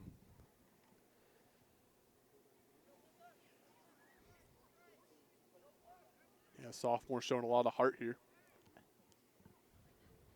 So 3 guys on the line of scrimmage. And he throws it up, and that ball is going to be caught. A nice job there from the Raiders receivers to get open, to scramble for their quarterback. And there's a flag on the play in the backfield. I think there'll be a personal foul. They hit Herrera. Roughing the passer. And I didn't catch who caught that ball. Was that Riley Gonzalez? I think so. Okay, so Riley Gonzalez on the catch, the sophomore running back / defensive lineman. Personal foul, roughing the passer. And the personal foul is on the Pirates, roughing the passer. So Carlos Herrera gets the ball away, hits Riley Gonzalez. After the penalty. It was about a 15, 20-yard throw there. Yeah, that's Carlos Herrera's first career completed pass, maybe first of many. He's only a sophomore. Most likely, I'd expect him to maybe be the QB1 going in next year if they want to keep Cass Bachman and Hamarillo at the wideout positions, right, where they've been, fairly good at receiver. And, if Herrera, he kind of has an arm. He's been impressive. He hasn't really had much time in the pocket to throw. Kind of just threw that one up. I don't think he had any idea his teammate actually caught the ball. Nevertheless, first career passing touchdown as well as timeout. Can read off some more sponsors here. Timeout Raiders. ATC Communications is a family-owned internet and phone company that served Idaho communities for over 90 years. Wow. They are proud supporters of their local schools, and they want to wish Butte County boys good luck at state. I don't think they need the good luck tonight, maybe next week, but tonight it's been all Pirates. And also, Ivy's Market is a proud sponsor of Butte County Athletics. At Ivy's Market, you'll be able to find a great selection of all grocery, meat, produce, and bakery needs. Ivy's Market is your local hometown grocer serving the great Arco community since 1989. They want to wish the Pirates good luck, and Hot Ink is the place to go for your customized Butte County Pirate gear. Be sure to give Hot Ink a call next time you need your next team or event t-shirt. They want to say, go Pirates. Really appreciate, again, all these sponsors making this game possible for you tonight and throughout the playoffs. Keep sponsoring these games. Get us out here, whether it's audio or video. New quarterback under center, Riley Gonzalez, takes the snap, throws it to the outside. He's got his man open, but that's intercepted in the right place at the right time. And I couldn't see who picked it off there, Logan. Yeah, but his man was open there for a little bit, but Pirates DB got there. It got in front of it just in time, but I couldn't see who intercepted the ball. Yeah, Booth was saying 55 up there, but I don't see a 55 on my roster personally. And the press box actually hasn't announced it yet. That was just whispers I was hearing. Nevertheless, it was a good defensive effort 25-yard line by the Pirates, as maybe their weakness on the season is their pass defense. Teams have thrown a lot more on them than they've been able to rush. As we have a new quarterback in for Butte County, Cooper Williams, sophomore, backup quarterback. And he gives it to number 80, Tegan Babcock, who the ball carrier for the Pirates. Gets past the backers, almost past the DBs, and runs all the way, is almost had open space for a touchdown, but he's tackled, gets all the way to the 43-yard line. Unfortunately, it's negated by a hold. That'll come back.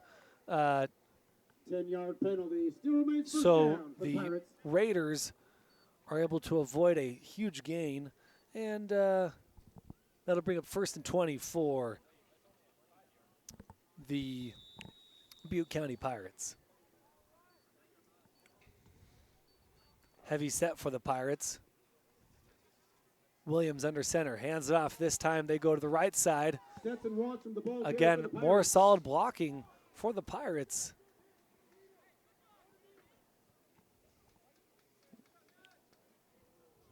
Good run there. Joshua Jaramillo on the tackle for the Raiders. Couldn't tell if it was Stetson Wanstrom. I think it was Wallstrom there. Okay, so Stetson Wanstrom, his jersey was all folded up. So it was hard to tell. Another heavy set formation. Another handoff. They get in the backfield. Nice work there Gammett, the ball carrier. from the Rimrock Raiders. Morgan Field in there on the tackle for the Raiders. Tegan Babcock, another run for him. He was not able to spring for a large gain that time. 3rd and 12 for the Pirates. And this might be Butte County's first 3rd down of the game. Pretty impressive with 1 minute to play in the 3rd quarter. They're 0 for 0 on 3rd down conversions. Williams under center. Another handoff, and he's tackled after a short gain. Another run here from number 56, Trayson Gammett. Short gain on the play. Trayson Gammett will come off. And Cooper Williams, my first reaction to Cooper Williams is he is a tall dude. Then look at his height, 6'3", 160, only a sophomore. Could be the future of this offense. A pitch outside to Stetson Wanstrom. Stetson Wanstrom gets second level, breaks a couple tackles, spin moves, and finally brought down just shy of the 45-yard line. That's going to be first down, Pirates. Well, they couldn't get their first third down conversion in the game, but they will get their first fourth down conversion in the game. And Rimrock still yet to get a stop in this one, outside of a forced turnover on a kickoff. Every drive for this Butte County team has led 2 points, and this will take us to the end of the third quarter. Before we start the fourth quarter, we will take a break and be right back. You're watching the quarterfinals of 2A Idaho High School Playoff Football on IdahoSports.com. This year, help dreams come true with the Ideal Idaho 529 Education Savings Program. Our easy-to-use tools make it simple to plan for your child's education. With tax benefits, ownership flexibility, Ideal is the perfect way to save for college, trade school, K-12 education, and student loan repayment. Join us at our next webinar to learn more about the 529 plan. Enrolling takes just 15 minutes, and you can start with just $25. Visit idsaves.org if you would like to learn more. Let's talk about open enrollment for health insurance. Your Health Idaho's got you covered with all you need to know. Open enrollment is the time of year where you can enroll in or change your health insurance coverage. And Your Health Idaho is the place to go for quality coverage at a lower cost. 25% of enrollees pay $25 or less. Make sure to enroll by December 16th to get covered and save money.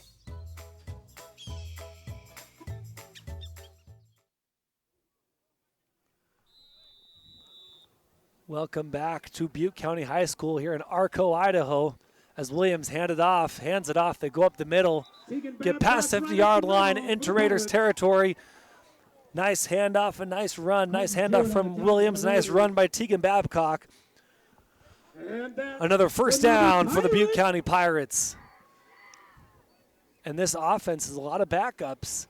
Pretty nice to have in 8-man football when you have a heavy dose of backups to come in as when the game gets out of hand, and you can bring in those backups and get them experience.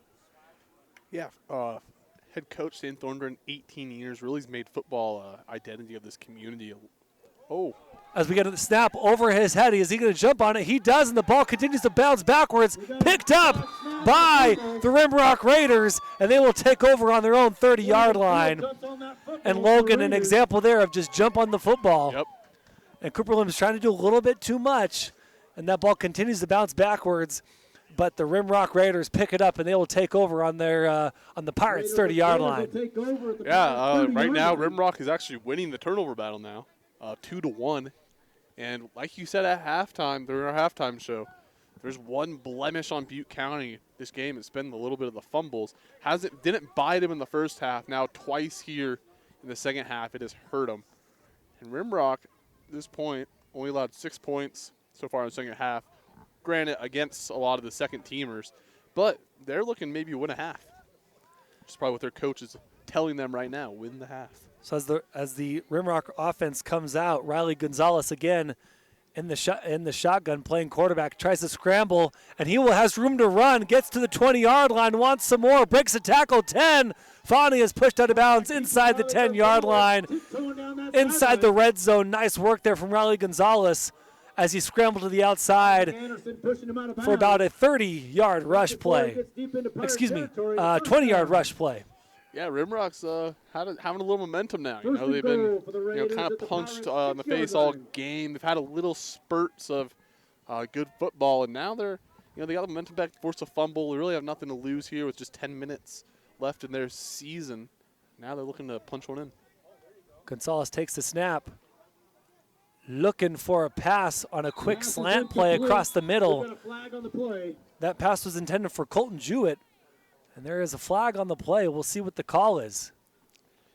Yeah, it looks like that will most likely be defensive pass interference. Pass interference on the Pirates. And Logan Kelso is a prophet.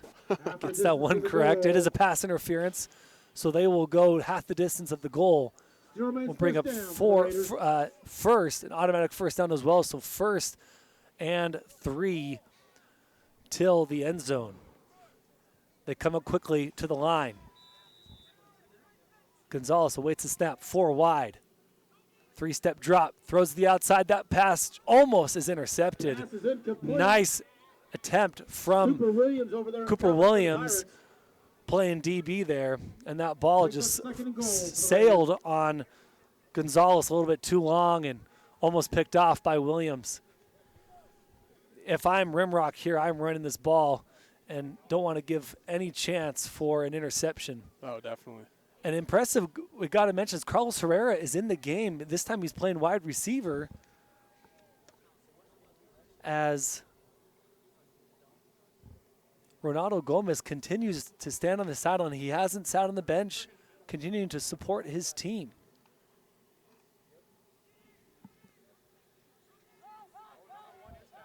And Ronaldo Gomez is actually back in. I was wondering where he was. I was watching on earlier plays and was noticing that he was on the sideline. And then suddenly I looked up and he was not there, as I was talking about how it's cool that he's still on the sideline, standing up, supporting his team, not on the bench. And he wasn't there because he was in the game playing quarterback on that play. Got another snap. Now but they lost a few more yards. We'll bring up 3rd and 5, of course, 3rd and goal, 5 yards to the end zone as they're on the 5-yard line. So they wanted to see if they could help, if Gomez could help them get into the end zone. He's not able to, so 7:26 and counting to play, running clock. Gonzalez now takes the snap. He runs to the near side. Throw is up, almost intercepted this time by number 56, Trayson Gamet. Brings up 4th and goal for the Raiders. No doubt family of Coach Gamet of Butte County boys basketball. Did a great job last year going to state. Got to announce their games with the great Brandon Bainey. Oh, legend. Butte County played some tenacious basketball, just like their football team, and been doing that again tonight. So 4th and goal, 6:40 to play. Gonzalez takes the snap in the shotgun. He will run to the near side, and he's got green grass. Can he outrun the defenders? He can, and he's going to be in for 6, bringing us to 66-20. Nice play there from Riley Gonzalez. Yeah, finds a little bit of green grass, finds the end zone, and now Rimrock's evened up the second half score, 6-6. They're going to look to Ronaldo Gomez is going to come back in here for this 2-point try. Also want to shout out Cade Calvin, KPVI. He's made his appearance here. He told me he's going to be here at 7 p.m. And, might have got here after a lot of the fireworks, nevertheless. He is here. It actually looks like Ronaldo Gomez might kick a PAT. He's lined up for the PAT. The kick is up. It's a line driver, and the kick is good from Ronaldo Gomez. So Ronaldo Gomez gets on the board one way or another with the extra point, with the made extra point. Nice kick there from the senior quarterback. Yeah, that's good on him. Get back in, and now he gets PAT, makes it 66-21. Also, speaking of Cade Calvin and Channel 6, I will have an interview on the 10 p.m. show tonight, talking a little bit about high school football, advertising, a couple games coming up this week. Had some upset picks in there. Make sure to check that out. My interview with Cade Calvin will be on at 10 p.m. Now I'll read off a sponsor here. McDaniel Excavation and Trucking in Grandview. Our longtime supporters are Rimrock Athletics, and they want to congratulate the Raiders on a great season. The Raiders got 7 points on that drive right there. Push the lead to 66-21.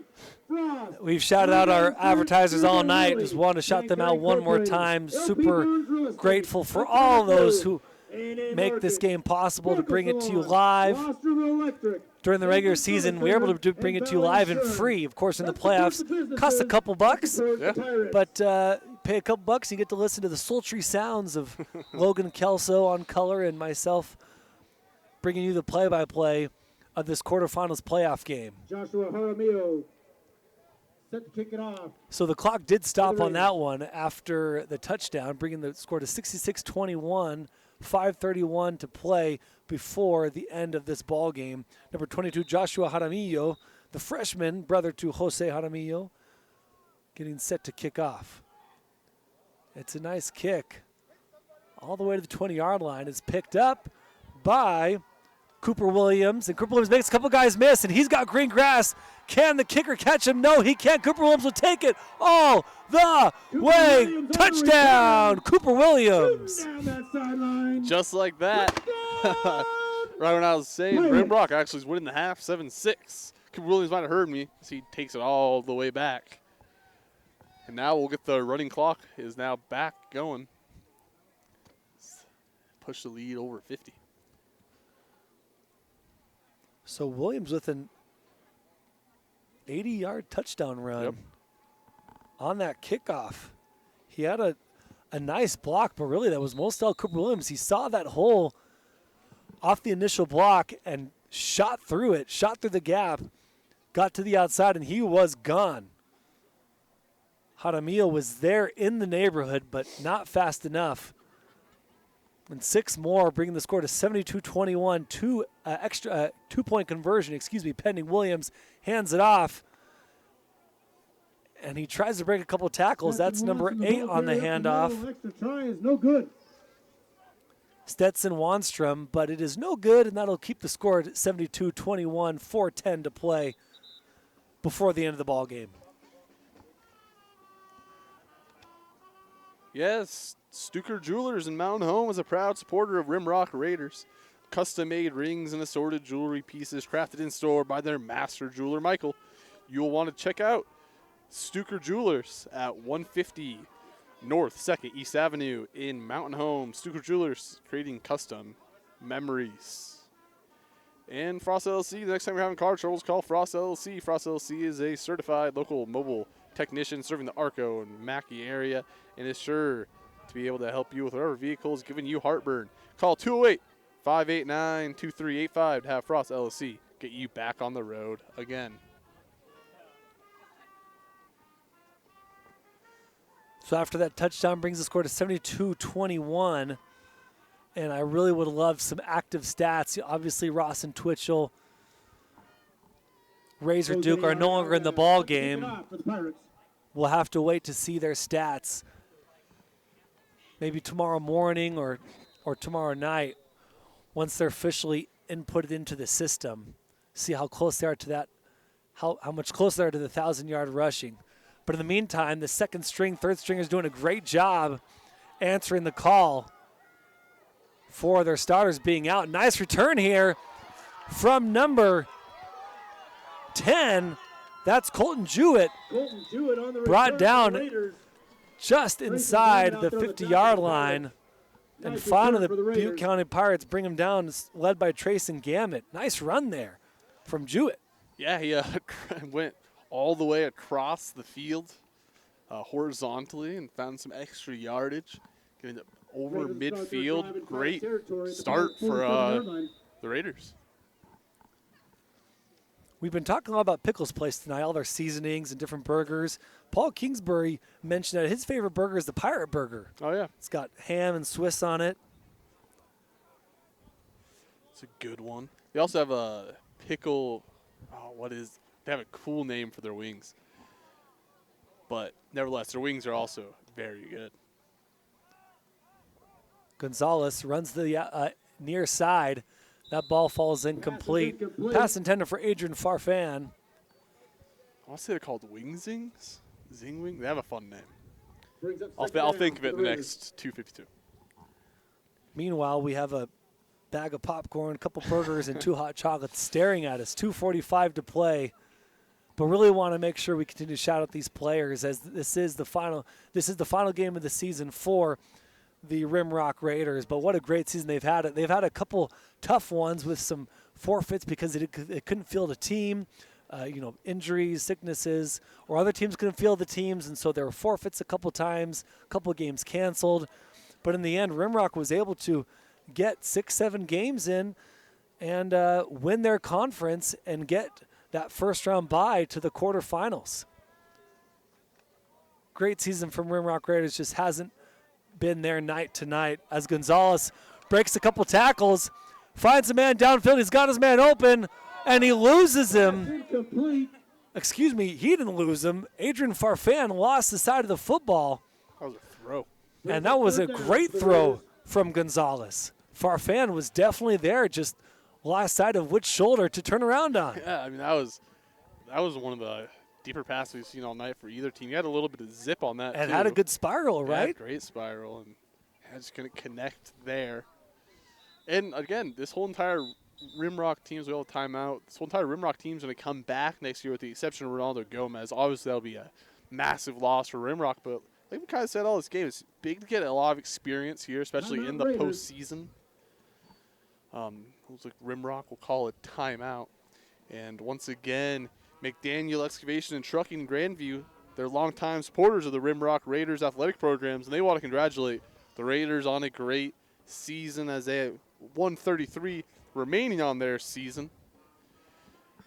And like Joel said, conference champions couldn't quite get it done tonight, but I'd expect them to be back next year. Not just be back next year, but maybe be back next year with a higher seed. As a couple forfeits probably hindered them getting a little bit better of a draw. They're out of Bruno, Idaho. Bruno, Idaho is a beautiful area. I've been to the sand dunes a couple times myself. Bruno State Park, right? Yeah, it's awesome down there. Down in Bruno, Idaho. Big river, kind of a branch of the Snake River, if you will. Gonzalez has plenty of time. Most of the time quarterbacks have had tonight. Finds a man open who just breaks free. That's the outside, number 13, Carlos Herrera. Riley Gonzalez to Carlos Herrera kind of that release valve as we've won 20 and counting to play. Herrera ran out of bounds, though. Herrera still running hobbled, still playing tough. I'm so impressed with this team, Logan. Just a lot of them continue to play injured, hurt. Really, really cool, tough effort from this Raider team. But that release valve play has happened a couple times for Herrera. As the play kind of breaks up, Herrera releases outside and he's open. Yeah, it was an impressive play there as Herrera went back down to the sideline. But like you said, I'm impressed. This team's been, they could have easily just, fell apart at halftime, just called it really a game. But instead, they've really made it kind of a competitive second half. Obviously, the score doesn't really reflect that overall. But second half, it's been a completely different story for them. Gonzalez going to be a quarterback keeper, designed run. Almost breaks through and would have been a touchdown if he could have broken through those two more tackles. But nice job for Gonzalez to go outside, inside. 27 seconds to play in this ball game. And the Pirates all but wrapped up this quarterfinals victory. One more play here from the Rimrock Raiders to end their season. Can they keep it positive? Gonzalez throws it high, and that ball falls incomplete, and the clock will run 3, 2, 1. Oh, okay, the ball was incomplete, so they're going to put 3 more seconds on the clock. Yeah, Rimrock called a timeout there. Their QB looked at their coach, wanted the timeout. I like it. They want to end the season on a high note. That's right. Not many teams get to say they finished their season on a touchdown despite a loss. So yeah, I love it. Give 4 more seconds here. And the ball was there from Riley Gonzalez. He got the ball to his man, but again, that ball hung too high, too long, and the Pirates secondary was able to get there in time to knock that ball away. I think that was Cooper Williams on the pass breakup. So the Raiders will have one more play with 4 seconds to go. We'll see if they can end the season with a touchdown. And, you said it, Logan, when games get out of hand or when you're struggling, you want to win the next rep. You want to win the next minute. You want to win, in this case, the next 4 seconds. And we'll see if the Rimrock Raiders can do that here and end the season on a high note.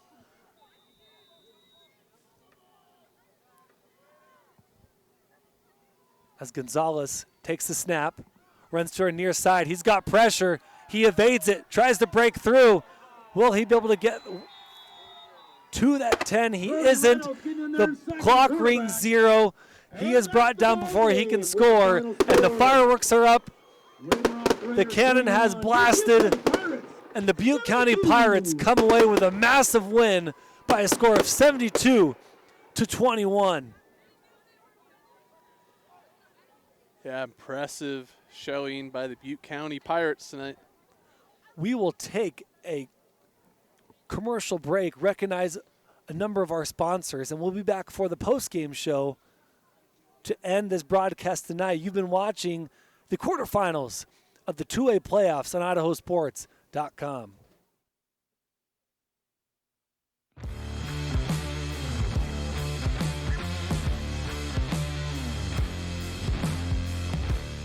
Let's talk about open enrollment for health insurance. Your Health Idaho's got you covered with all you need to know. Open enrollment is the time of year where you can enroll in or change your health insurance coverage. And Your Health Idaho is the place to go for quality coverage at a lower cost. 25% of enrollees pay $25 or less. Make sure to enroll by December 16th to get covered and save money.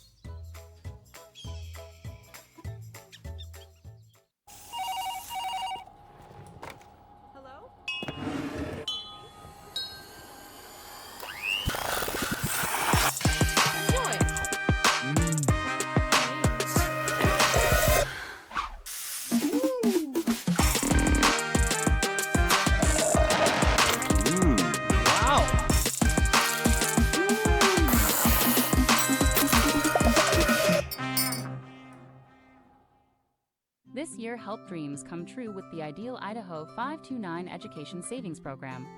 Our easy-to-use tools make it simple to plan for your child's education.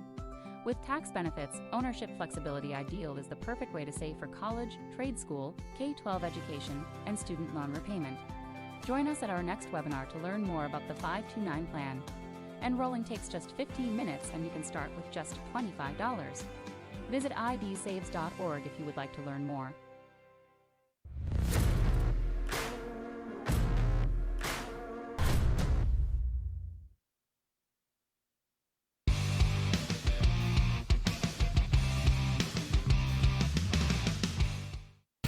This has been a presentation of IdahoSports.com GameStreams. This broadcast is copyrighted to IdahoSports.com. Any rebroadcast, retransmission, or other use of this broadcast without the expressed written consent of IdahoSports.com is strictly prohibited.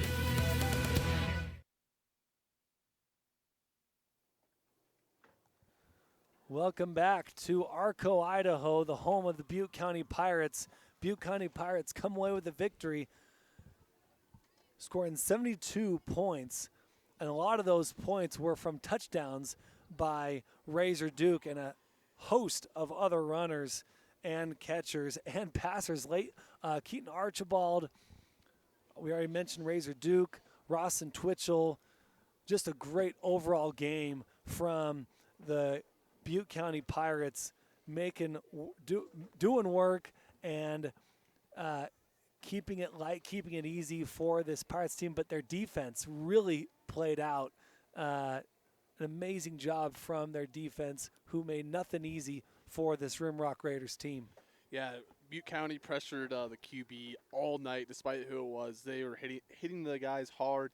Ronaldo Gomez was kind of a bright spot for Rimrock. He got knocked out early, and after that, Butte County kind of just feasted the entire time. Some good late drives, though, by Rimrock to make it a little more competitive in the second half. But overall, yeah, it was all Butte County tonight.